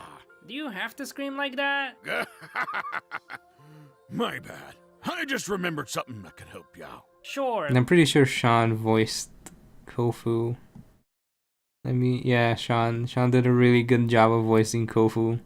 Let's hear it. Not too long ago, old man Kofi got invited to teach a special class at Blueberry Academy. It's this fancy-looking school all the way in Unova, you see. And? As a thank you gift, the director gave me a special Pokemon. Quite the rare catch it was. Oh? Wait, so you had another Pokemon this whole time, but just didn't say anything? I got so excited about the gym battle that I plumb forgot. Ay. Well, if you've got another Pokemon, then maybe we could try one more time. So, what Pokemon is it?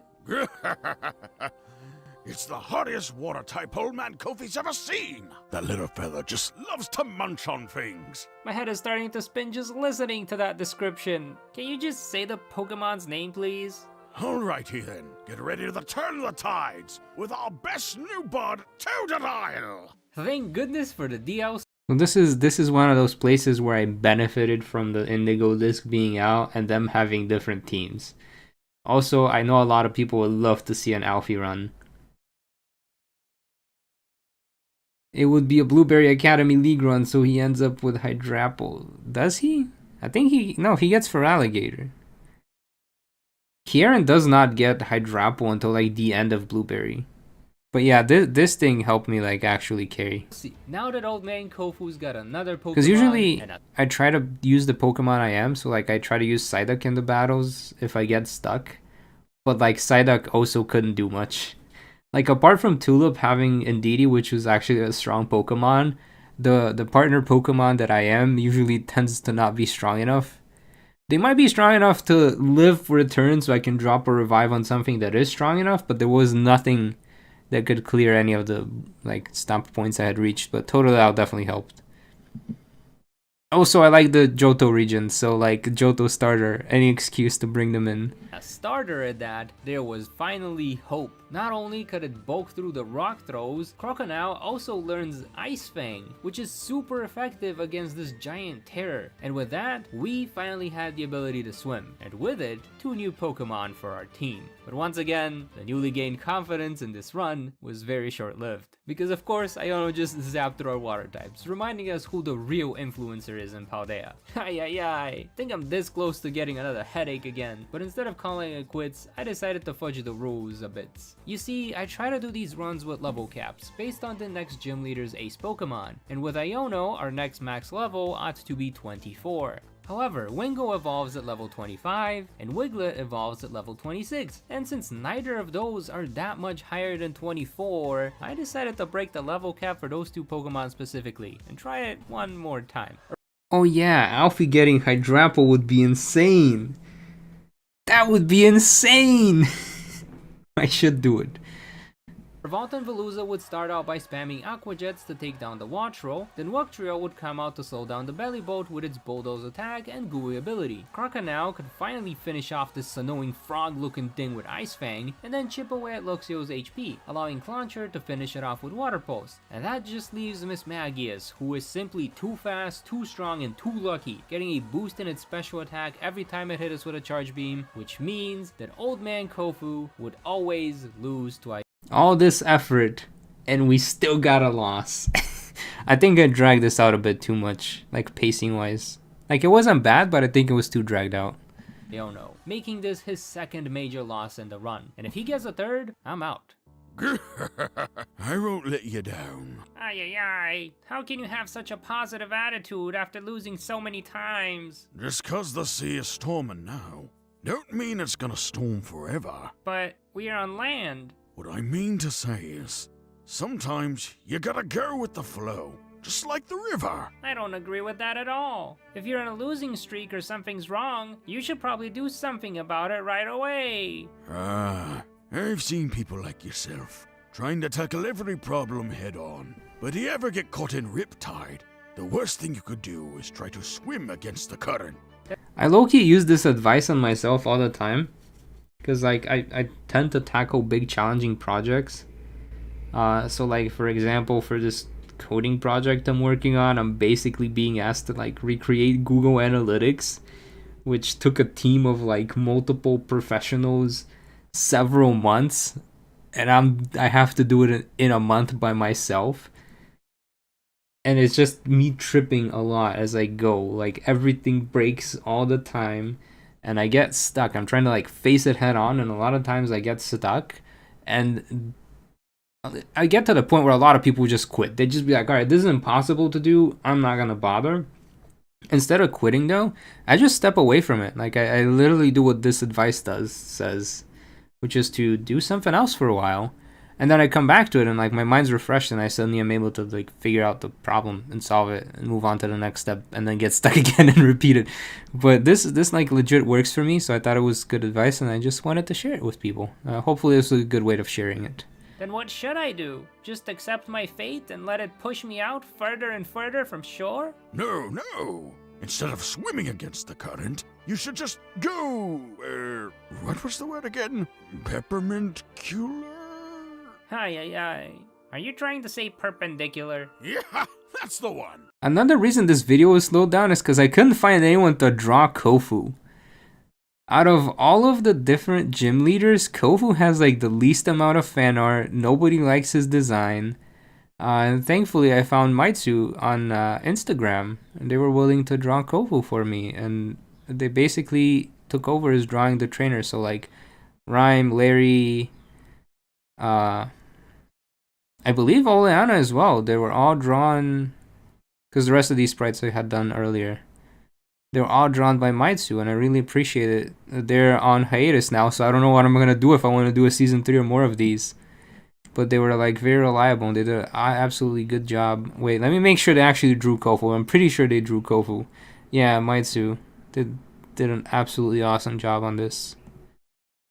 You see, the currents may be strong, but they ain't wide. So all you've got to do is swim to the side. Aha.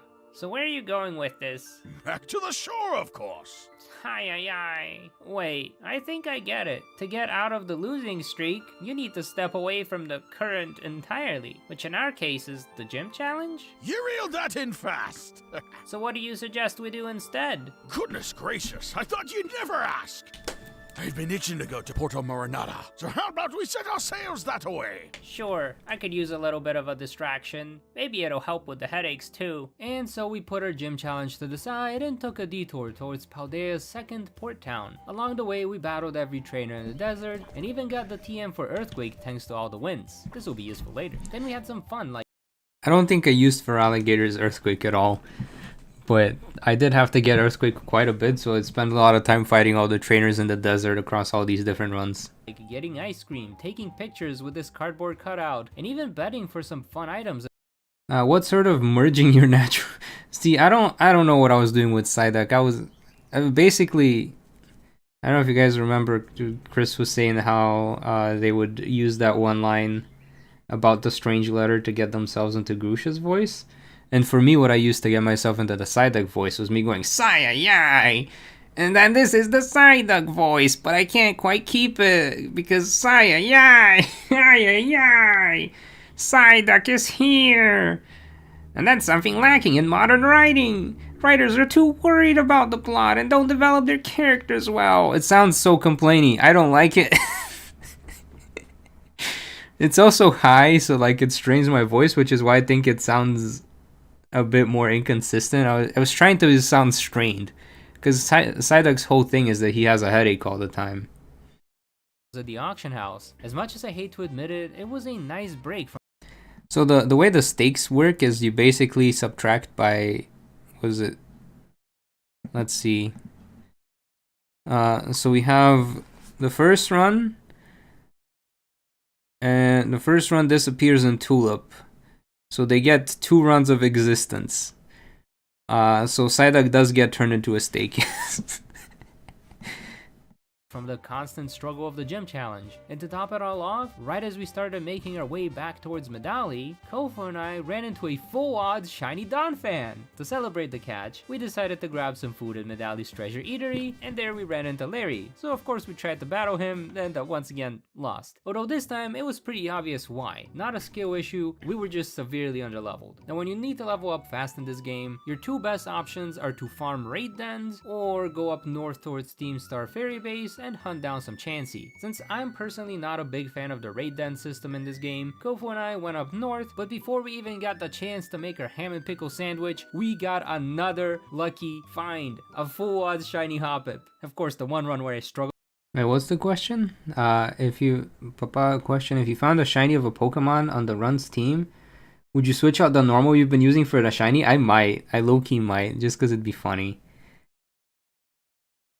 Yeah, I got 2 shinies in one run here.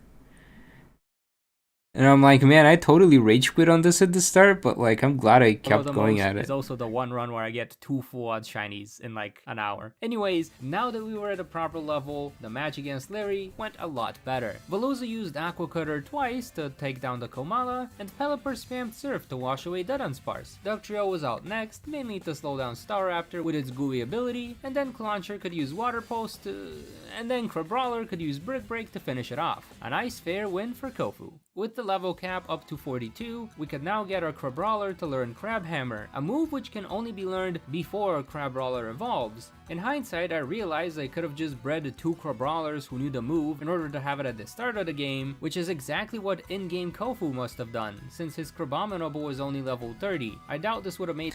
Yeah, to be fair with the point you're making, George, is I do kind of want to learn a bit more voice acting skills as well, because I definitely don't know what I'm doing and I'm just faking it.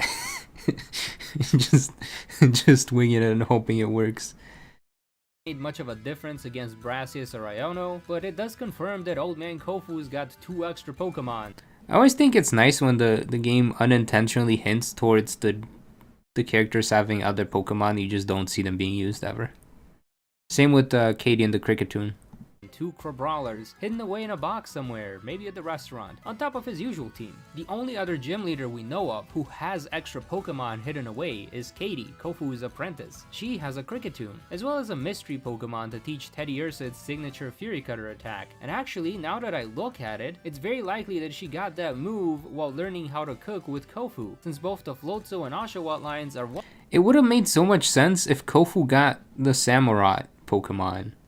Like, I think it fits well with his design, but they gave him Feraligatr. I don't mind because I like Feraligatr, but I really felt like Samurott would fit Kofu pretty well as well. Water types. Although strangely enough, Kofu has a Totodile instead of an Oshawott, so maybe it was another culinary student, like the guy we battled in Puerto Marinada. He has a Floatzel. Maybe it was him. Either that, or Katie also has a bug-type Terra Zangoose and she just never uses it. But hey, that's just a theory. Anyways, we grabbed an ice stone on the way up to Monte Nevera and finally evolved our ace. Then Kofu went in to challenge Gym Leader Rhyme, while I waited by the fence out front. Can't risk getting cursed by random ghost types in town, especially if it's anything like that Chi-Yu I ran into last time. Still can't believe how it made me say all those horrible things about Grusha. Ay. I better stop worrying about it and start listening to what MC Sludge has to say. What's that? Something about Rhyme's hair. Wait, now I'm curious. What the heck? That's not how hair works. Anyways, Kofu leads with Veluza and Pelipper, using Night Slash and Surf to take down Rhyme's. The way they handle model rendering makes a lot of the character's hair just like stick out randomly if you're too far away, and it's not just for Rhyme, but it's easiest to notice it for Rhyme. First two Pokemon, as well as our Veluza. Rhyme follows up with Toxtricity and its dangerously strong electric type moves, but since she terastallized it into a ghost type, Clawitzer can now one. See, but the Rhyme hair thing, that's just more of like a silly thing. Like it doesn't not a performance thing. It's not like with the other run where I was just stuck underwater. So not that big of it. This one was just a funny. Shot it with a Dark Pulse. Meanwhile, her Houndstone, well, easy one for Kofu. And he got me some sushi on the way. Every time I fight Rhyme, I think of that meme. Terastallized it into a ghost type, Clawitzer can now one-shot it with a Dark Pulse. Meanwhile, her Houndstone, well, literally every time I fight her and the Houndstone does the peace out thing, I just think of this meme where the guy just pieces out. Yeah, the vibrating Ogie Dogie. Were you imitating Mad Pat? Yeah, from film theory. No, from game theory. easy one for Kofu. And he got me some sushi on the way back from the gym. But I had to eat it super fast since he had some sort of appointment with Tulip. Once we made it to Alfornada, old man Kofu took part in this weird exercise class. Fun fact, Kofu wanted to do the silly picture thing because it's an idea that Tulip gave him. So it's an interaction that you learn about the two from Blueberry Academy. It's another reason why I was kind of reluctant to do this series before the DLC came out, because usually they give a lot more character information in like the DLCs, which kind of bugged me because then I might have inconsistencies, but I took a gamble anyways. But at this point the DLC was out, so I kind of knew about these interactions. Although it looked more like he was doing funny poses for pictures instead of actually working out. And once that was over, we got to battle Tulip herself. The battle was very easy since Veluza knew Night Slash and Wugtrio could sucker punch all the psychic types. And since we're all physical attackers, Crobominable could easily snap her Florges like a twig. That's the non-psychic equivalent of bending a spoon, by the way. Anywho, this means we only have one more gym badge to get. Grusha's. You're okay there, bud? Your mood got snapped like a twig. First of all, don't use my bad jokes against me. Second, how do I put this? Something happened between you and Grusha? Kind of. I may have said some very mean things to him, and I feel really bad about it. Sounds to me like you need to go apologize. Right, but here's the thing. This Grusha is different. Vaulted Veluza, you're right. He hasn't been the same since the accident. No, not what I meant. How do I put this? My head hurts. I'ma reel you in, bud. You're starting to overthink again. If you feel bad about something you said, just go and apologize. Easy as that. I wish I could be as simple-minded as you. Hey, now. I wasn't fishing for compliments. That wasn't... You know what? My head's all cloudy, so just this once, I think I'll let you take the wheel. Atta boy. Let's go say hi to ye friend. And so we made our way up to Glaciado and challenged Grusha to a battle. His Frostmoth instantly knocked out Veluza, but Pelipper blew it away with Hurricane. And then we spammed Surf to wash away the Beartic, and he doesn't say Vaultin Veluza enough. Yeah. I think I got the writing from Kofu pretty well as well. Like, he kind of has like that, not quite naive, but like he's head empty but good-hearted. And from there, it was an easy victory for Kofu since we knew a bunch of fighting type moves. And since we won, that means we can have a quick word with, Oh, I'm so nervous. See, I'm thinking this is a writing problem I did here where I wanted to address something that happened in the previous episode. But if someone is, like, watching this... What do you mean you forgot I was streaming? If someone's watching this on their own, they're probably like, what the heck? What is happening here? I need to make sure that these can fit as like their own thing. as opposed to, hey, this is like a direct continuation of something else that happened. Whoa, a talking Pokemon. That's pretty cool. I knew it. You don't remember me at all. Sorry, I don't believe we've ever met. Aye. You got it Yeah, all kid at wrong. heart, not head I'm empty. the one who should be apologizing here. But you haven't even done anything. It's...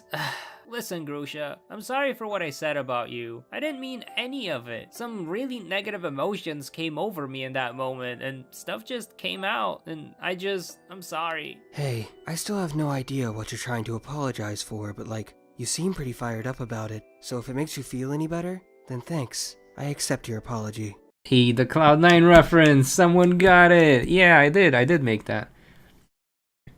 Also, again, just a heads up, I might randomly have to stop the stream very soon, but I'll be streaming tonight on Twitch. Tomorrow's the premiere for Turo, and then I think next Friday we'll keep going through this, because I still want to reflect on the full season, so hopefully we get to finish the Kofu video, but we still have like the rest of these to go through, so we'll keep going this for next week as well. What was the reference? Saying my head's in the cloud, and that was the Cloud9 thing. Also, yeah, Kofu's definitely like a kid at heart instead of head empty. Which made me like Kofu as a character so much. Also, this is good reference / build up to something that happens in the final episode. Man, So, like, are we cool now? we're cool now. Cool. Well, I've got gym leader stuff to get back to, so good luck on your journey or whatever. Peace. After our talk, Kofu and I headed back north towards the flower fields to level up our team by farming Wild Chansey again. However, since he is chef, Kofu thought it would be fun to try and come up with a different recipe than my typical. This is something I wish I did in the Katie video as well, but I kind of was like, okay, he's the chef guy. Let me try to find a different way to make this sandwich, because I've been making the ham and pickle sandwich every time. For Iono, we did the weird towered of tofu sandwich, because it seems like a silly Iono thing to do. And I feel like for Kofu, it makes sense for him to want to, like, I don't know, optimize the recipe a bit, or try out different recipes instead of just the basic one. And I found a very good one that works really well, and I just have not made the ham and pickle sandwich since. Ham and pickle sandwich. I told him about the random stack Iono tried to make, and he instantly came up with something a lot less complicated. For example, you can get normal encounter level 1 with just some salt, wasabi, and 2 pieces of tofu. Just let the third one fade into the void, I don't know. Is it just me or does this look like a boat? But instead of going to grind for levels after making this one sandwich, Kofu wanted to make even more sandwiches. So next he came up with the rowboat sandwich, which is made on a bed of mayo with 3 chorizo as oars. And if you thought that this was an easy one to make... Basically, I found a site / tool that lets you figure out the different ingredient combinations, and so I just played around a bunch and found several different ones that work for making... Yeah, I'm getting hungry too. Several different ones that work for normal encounter. Then I gotta tell you about his next masterpiece. I call it the slippery raft, and it's by far the fastest one to make. It's just mayo and butter. Toss the main ingredient away. As it turns out, It takes like 5 seconds to make this. Way to make a normal encounter level 1 sandwich in the game. Why bother with ham and pickles, especially in this economy? Anyways, now that we're all leveled up, it was time to take on the Elite Four. We easily surfed through Rika's team since she has a weakness to water, except for that Clodsire, but we had plenty of Pokemon to spam our way through the bulky Eclair. Poppy's Magnezone was a bit of a concern, but we had a ground type move to knock it out, and what really worried me was the Tinkaton, since this thing has stopped so many trainers from becoming champion. And now you get to see why Clawitzer is one of my favorite Gen 6 Pokemon. This thing is bulky and it packs a punch. Up next was Larry, who has a very mean Tropius. He sets up Sunny Day, then nukes our team with solar beams. Thankfully, Pelipper's Drizzle ability can make it rain, and can also one-shot this Bananasaurus with a blizzard. This move is so strong that it can also one-shot Staraptor and Altaria, but Larry has another troublesome bird, Oricorio, specifically the electric one. Thankfully, it tries to confuse us, and Clawitzer manages to bulk through one attack, giving it enough time to snipe the bird with its powerful claw cannon. Wiltrio is able able to weaken Larry's Flamigo and even slow it down with that gooey ability. But Crabominable missed its chance to finish it off since, you know, if accuracy isn't 100%, it's 50%. Thankfully, we still had Feraligatr on the team for an easy win. Otherwise, the outcome of this battle would simply be down to luck. That just left Hassel, whose team was also pretty I'll put Larry scary, down as trouble then. especially his electrifying Dragalge. But say it with me, gamers. Clawitzer is better. So much better that it not only blasted through Dragalge, but also through Flapple and Haxorus. Now the Excalibur, Godzilla just too fast. Thankfully, we have our gooey friend to slow it down, and after surviving a Glaive Rush with just 2 HP, our Crabominable was able to finish off the dragon with a super effective Ice Hammer. Finally, another gym leader that can actually win against all the Elite Four, and as long as I don't mess this up, he might even be able to win against Gita. Yeah, so her Go-Go used Bulk Up and then just spammed Horn Leech to obliterate my team. And this is exactly why I give myself 2 attempts for each major battle. Okay, now here's take 2, it went a lot better. Revolving Veluza uses Night Slash to take down Espathra, but this time we follow up with Wugtrio, which couldn't do much, but Pelipper sure can. Wait, now I want to know what a Noodle incident reference is. What does that mean? And that's because this bird is a great counter for Go-Go, and even then, we still had to hit this thing 2 times with a Hurricane in order to knock it out. Then we got lucky with I'm still scarred by that Go-Go. Whenever I see it, I'm like, I'm scared. What's it gonna do? a crit to one-shot the Avalugg, and Vault and Veluza, not a problem for Clawitzer. That left Gita with just Glamora, who was easily one-shot with a Water Pulse, which means, after 4 back-to-back failed runs, I finally found another gym leader who could become champion. As long as he fights Brassis and Iono while extremely overleveled. But, open world game, it is possible. Good job, Kofu. See? Old man Kofi didn't let you down. Now let's mosey on down to Kaskarafa and have ourselves a feast. Oh, my apologies, kind sir. I was lost in thought and didn't see you coming out of the building. Broken Veluza! Where are my manners? Ahem. My name is Turo, and I am a traveling professor looking for clues regarding a mysterious occurrence from about a decade ago. Coming back here always brings back those memories, and I simply... I was just gonna ask where in the world you came from. Sorry I didn't see ya. Huh. Thank you, kind sir. Now then, if you'll excuse me... Oh no, is that a rumbly tummy I hear? Say, Mr. Toro, how's about I treat ya to a meal, as a way to apologize for bumping into you like that? Oh no, kind sir. I couldn't possibly indulge when... No need to be so formal, friend. Now come on, old man... So I think this is the one where I decided to stop forcing the trainer battles after this, because I was like, alright, like there's very little reason for these trainers to battle the professor, and the professor always wins anyways. But even back with the Sada ones, we talked about this. It is like there's no, like, even Tulip wouldn't fall for some of this stuff. Oh, a vague reference to a previous event, usually with comic implications. I see. But I think trying to figure out a way to get them to fight in the first place, it just felt so unnatural, but I did it anyways here. But after this, I was like, you know, I'm not gonna bother with that. Kofi was just about to host a feast. A feast, you say? I'm sorry, but I must refuse. Your tummy says otherwise. Seems we can't come to an agreement. Oh, I know. How about we have ourselves a little battle? And if I win, you let me treat ya to a meal. Do we have ourselves a deal? I suppose that's a fair arrangement. All right then, but don't expect me to hold back. Now that's what I like to hear. Get ready for the... I think I did make the grumble sounds. There was an anime I watched. I think it was like it was like 300 Years of Slime or something like that. 300 Years Slime. Yeah, this one. I'm not gonna play it because I don't want to get copyrighted. But this, I've been killing slimes for, like, it's a very like slice of life anime. But they had a lot of their sound effects were like, it wasn't an actual sound effect. It was the person making a sound effect. And I thought it was like really cute and wholesome. So I was like, I kind of want to use this in my videos as well. I think you notice it as well in the final episode I did this. I kind of want to do it more because it's, I don't know, it adds that like little level of charm. I personally like it.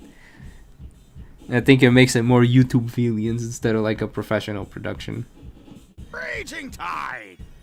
Turo starts out the battle with that metallic Volcarona again, and it also knows an electric type move? What sort of cheat is he using? Anyways, Veluza gets it down to 1 HP and finishes it off with an Aqua Jet. Turo follows up with an Iron Hydra, but good thing we have Pelipper to counter it, except we got flinched with the Dark Pulse. Thankfully, Clawitzer can take care of the dragon and even then the Hariyama, and Wugtrio's the one that gets to finish it off. Our bad luck continues as we proceed to miss our triple Did I just skip a line about Hariyama?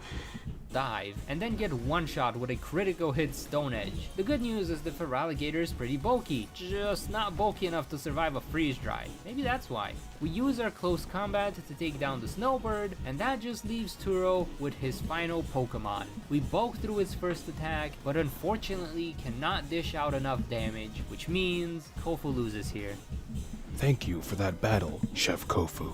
It has been a while since anyone has come this close to beating me. You got me good, I'll tell ya. Indeed. Now, if you'll... Actually, I think this is Cap making the grumble noises. Still hungry, chat? How's about this? As an extra special bonus for winning against a champion. Sandwich ingredients? Yeah, I was cooking up some new recipes with my pal earlier, and these are all the leftovers we didn't get to use. Uh-huh. So I think the writing for this video was pretty good up until this point. I think here I was trying to force it too much into where I needed it to be. I couldn't figure out a good way to make it flow. So I think up until this point, I would give this video like a 8.5. But because there's still like the extra 10 minutes of other stuff that I remember not liking as much, I'm probably gonna knock it down like a point. Well then, I'll be sure to enjoy them soon. Now, if you'll excuse me, I must go. All right, I'ma head back to Kaskarafa now. You're welcome to drop by any time for a meal on the house. A strange feller, that Toro, but he did remind me of you a bit. Of me? But we're nothing alike. But ye are! Both just swimming headstrong through the currents, forgetting to eat or sleep. I guess that's how it goes when you got something important to work towards. But you're right, I could definitely use some rest and a little less headaches. Faulted Veluza! Seems like Paldea herself is starving. Pretty sure that was just an earthquake. Is everyone okay? Don't worry, this old man is A-okay. But what's got you flipping like a fish out of water? This wasn't any old earthquake, but a terrestrial event, and it's related to the occurrence I've been investigating. Sounds like we should stay far away from that. Oh my, a talking Pokemon now of all times? But yes, you are correct. The terrestrial event is dangerous. Beep. Seems like the triangulation is complete. I must go there at once. Stay safe, you two.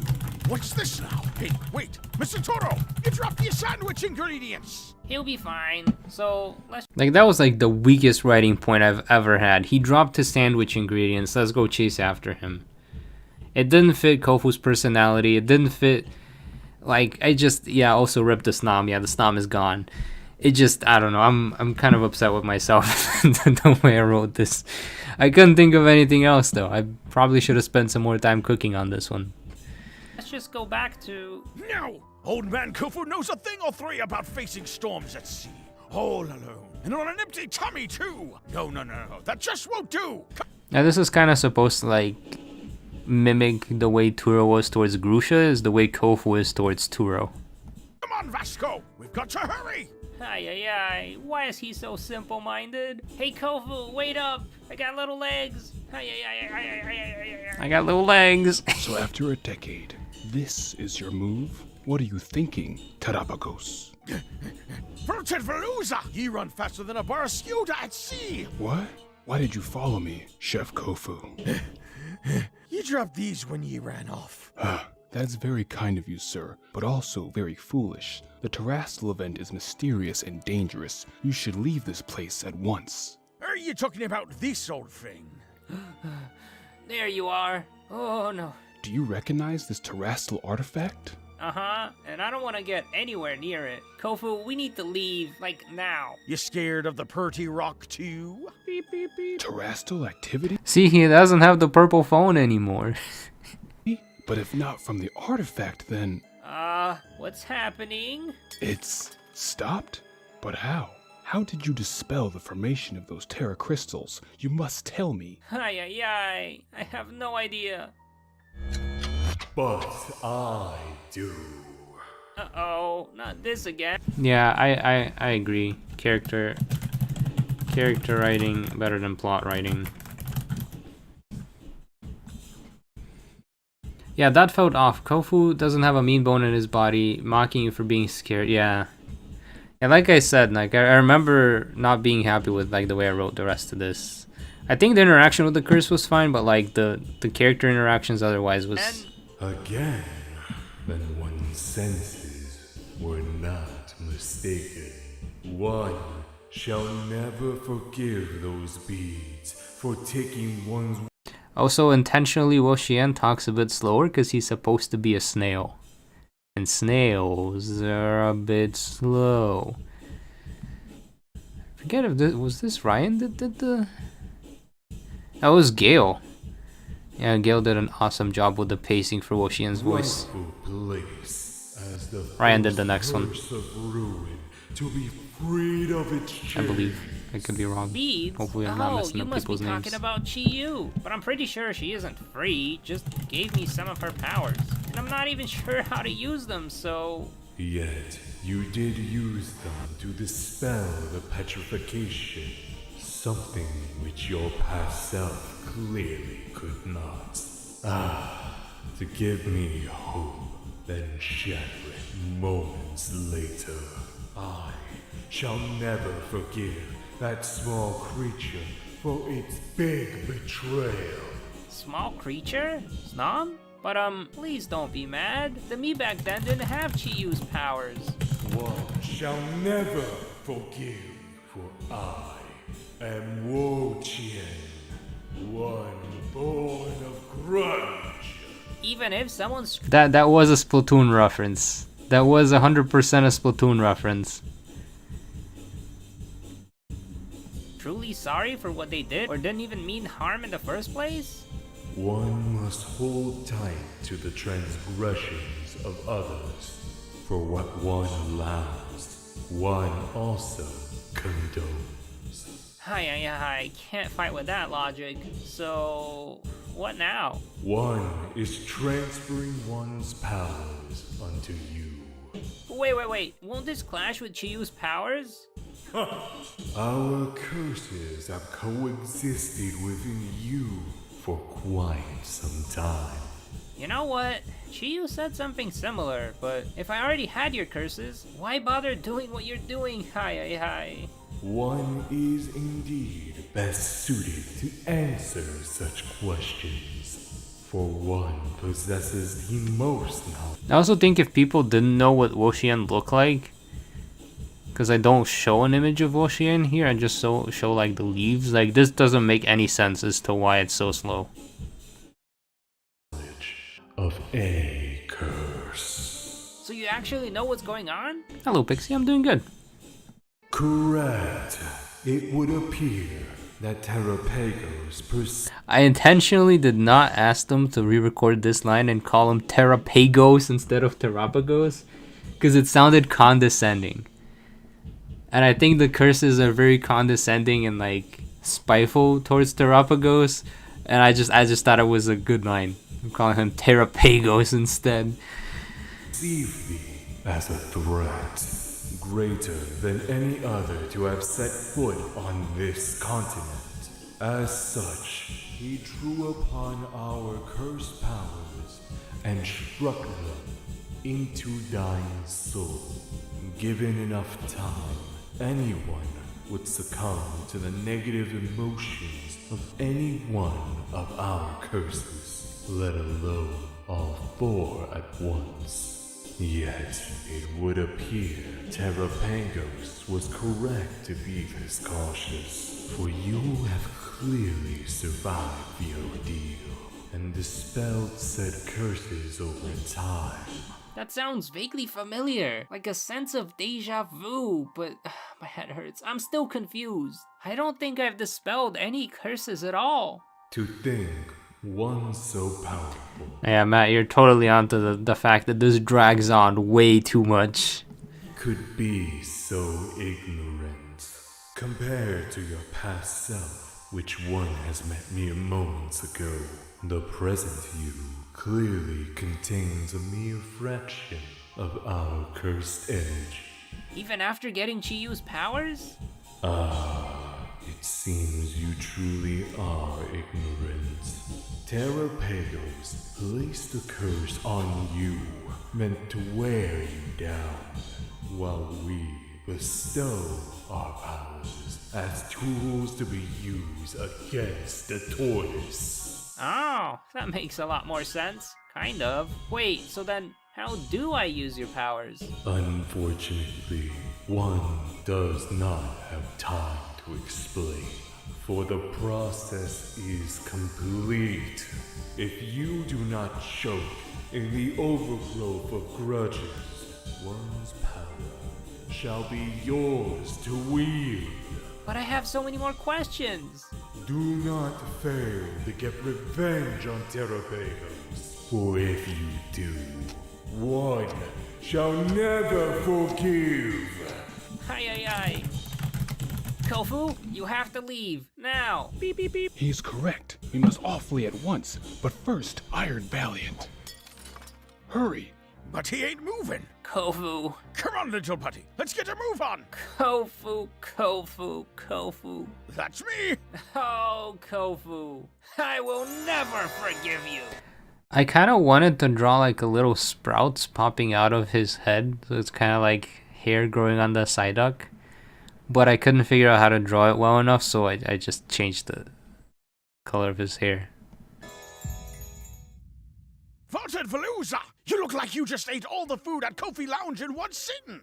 If only you would have taken me more seriously, none of this would have happened.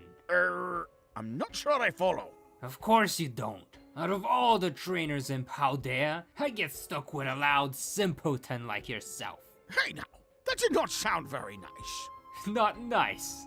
Not nice. Ha! I'm not trying to be nice. I was clearly suffering all the time and you paid me no mind. Oh, all the headaches I had trying to deal with you. Well, no more. The seeds of grudges have been planted long ago. And now, Old Man Kofu, it's time to reap that which you sow.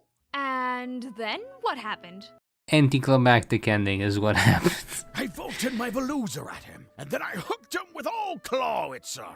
Well, according to my healing machine, Two-shot. It got two-shot is what happened. he's perfectly fine in there. And back to being a Psyduck. Alrighty then. The hungry feller said I should leave him in your hands if he's alright. So, if you don't mind. Oh, I don't mind at all. In fact, this makes things easier. You're just like the feller who sent me. Don't forget to eat now, you hear? No need to worry, Chef Kofu. I'll be sure to snack soon, and you go have a safe trip back home. Okie dokie. See you later. Now then, Mr. Time-traveling talking Pokemon, it seems you're being shy again. Although I must say, whatever charade you're trying to pull by changing forms and trying to challenge your trainer, it doesn't seem to be helping. Also, these forms you've taken aren't particularly useful in finding anything, let alone other Pokemon. Snorunt just gather in the cold, and Psyduck, well, you're just giving yourself headaches. Anyways, since there's nothing else I can do for you in the present, it's time to send you back to the past. Again, may your next journey be a more fruitful one. Adieu. I think the professor talk at the end fits, but yeah, I definitely fumbled. Definitely fumbled this one the most. Definitely fumbled this one the most. Yeah, I think that's gonna be the last one I'm gonna review for today. And we have like 7 more. So tomorrow, no review. We're watching the tutorial video tomorrow when it releases. But next week we'll watch Rhyme Larry, probably Sada. Hopefully we get through Olana. We'll see. But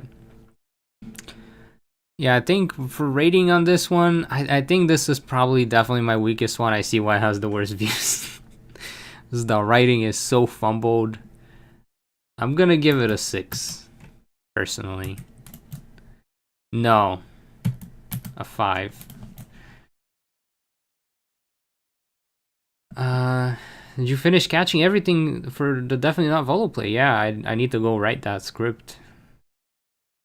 Why would the game tell us her parents own the company? Yeah, I think George is onto something with the Mona cyber stalking.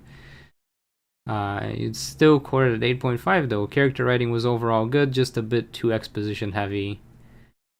True.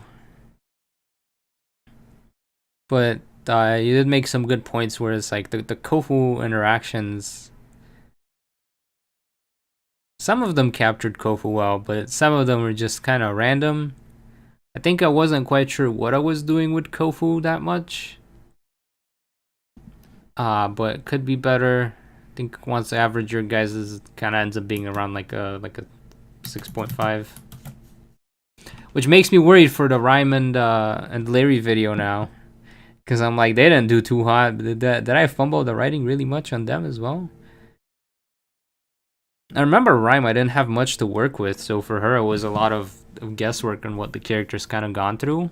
And how she is. Same for Larry. Everybody loves Larry, but Rhyme needed more rap. See, for Rhyme, I found someone who was like Marie suggested I use a specific site to like find. It's called like Casting Call Club or something like that. I found someone to voice Rhyme, and she seemed like a really cool person, but like I've never talked to them, and I don't know anyone who knows them, so I felt a bit uncomfortable asking her to rap. Which I think that's on me. I should be comfortable enough to ask people to do the cool things. And I think cool people would agree nonetheless. I just didn't feel comfortable asking. I think I had gotten to the point where I was kind of burnt out with the series. I can kind of tell with how fumbled the writing was as well. I don't know if it was just me getting tired of the game, or I have no idea, to be honest. I think I was still like in the midst of recovering from like not being, I don't know. I was not in a good mental space. Which is probably why the writing is also a bit fumbled. So it's kind of just going on inertia, but inertia alone is not good enough. If you're not comfortable, it's okay. Helps. Yeah, exactly. How many views you get on this one? 38. And that is even less for Rhyme, 35. And even less for Larry. I think Larry had This? Yeah, 34. Which was surprising because I thought everybody loved Larry. So I'm like, how bad did I fumble this man? But yeah, it kind of caught up. I hope you guys have like a good idea of the story. I think we, apart from the split timeline that happened here, it kind of covered like the major plot points that you'll see get resolved tomorrow. But yeah, I will be streaming tonight over on Twitch, twitch.tv, Vasko_games_YT.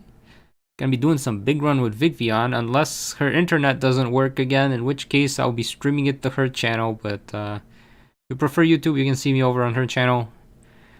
If you prefer Twitch, she'll be over there, and then tomorrow we'll get to watch the premiere. But yeah, it's just the position of a normal everyday guy against the fantastic world of Pokemon. I shouldn't linger too much after you finish the main part of the run. People will click out of the run is over. That is true, that is true. I could show the analytics. Let's see. Since we do have a bit of a moment. Let's see. Yeah, Kofu, I lost money. I lost money making Kofu. Because the art was $200 and I made $170. So anyways, thank you for supporting me on Patreon. Literally would be in the complete negative. I think this was also getting to be, because I'm like, alright, I'm just like straight up like in the negative making this stuff. But let's look at the engagement on Kofu. Yeah, there's like it's a drop off here. Yeah, drop off right after champion, but it's not that big of a drop off. We go from 35 to 31, so like only 4% of people drop. But then here, I think this is where the long conversation happens. Yeah. The drag out, people skipped it. This is also 4% drop. Yeah, I think I like the small bits of interaction here and there where it's like a short, the short combos I think are better. Because they get to show off an interaction between the characters and they don't drag on for too long. What was the dip here? There's a big dip right here. Oh, the indigo disc. Me getting Totodile made people leave. Hey guys, I got Totodile. People dip out. 4%. This section must have been good. Whatever happened here. Which is... go to Porto Marinata. There's not much of a drop off here. So the explanations of stuff that happens in between people like, but long combos they don't. Anyways. That's about it. Thank you guys for hanging out. Thank you for the feedback. I much appreciate it. I've been taking notes on everything. See you tomorrow for the premiere, and then see you next week to kind of discuss the rest of these, just to kind of get some good feedback. Hope you have a wonderful day. Bye-bye.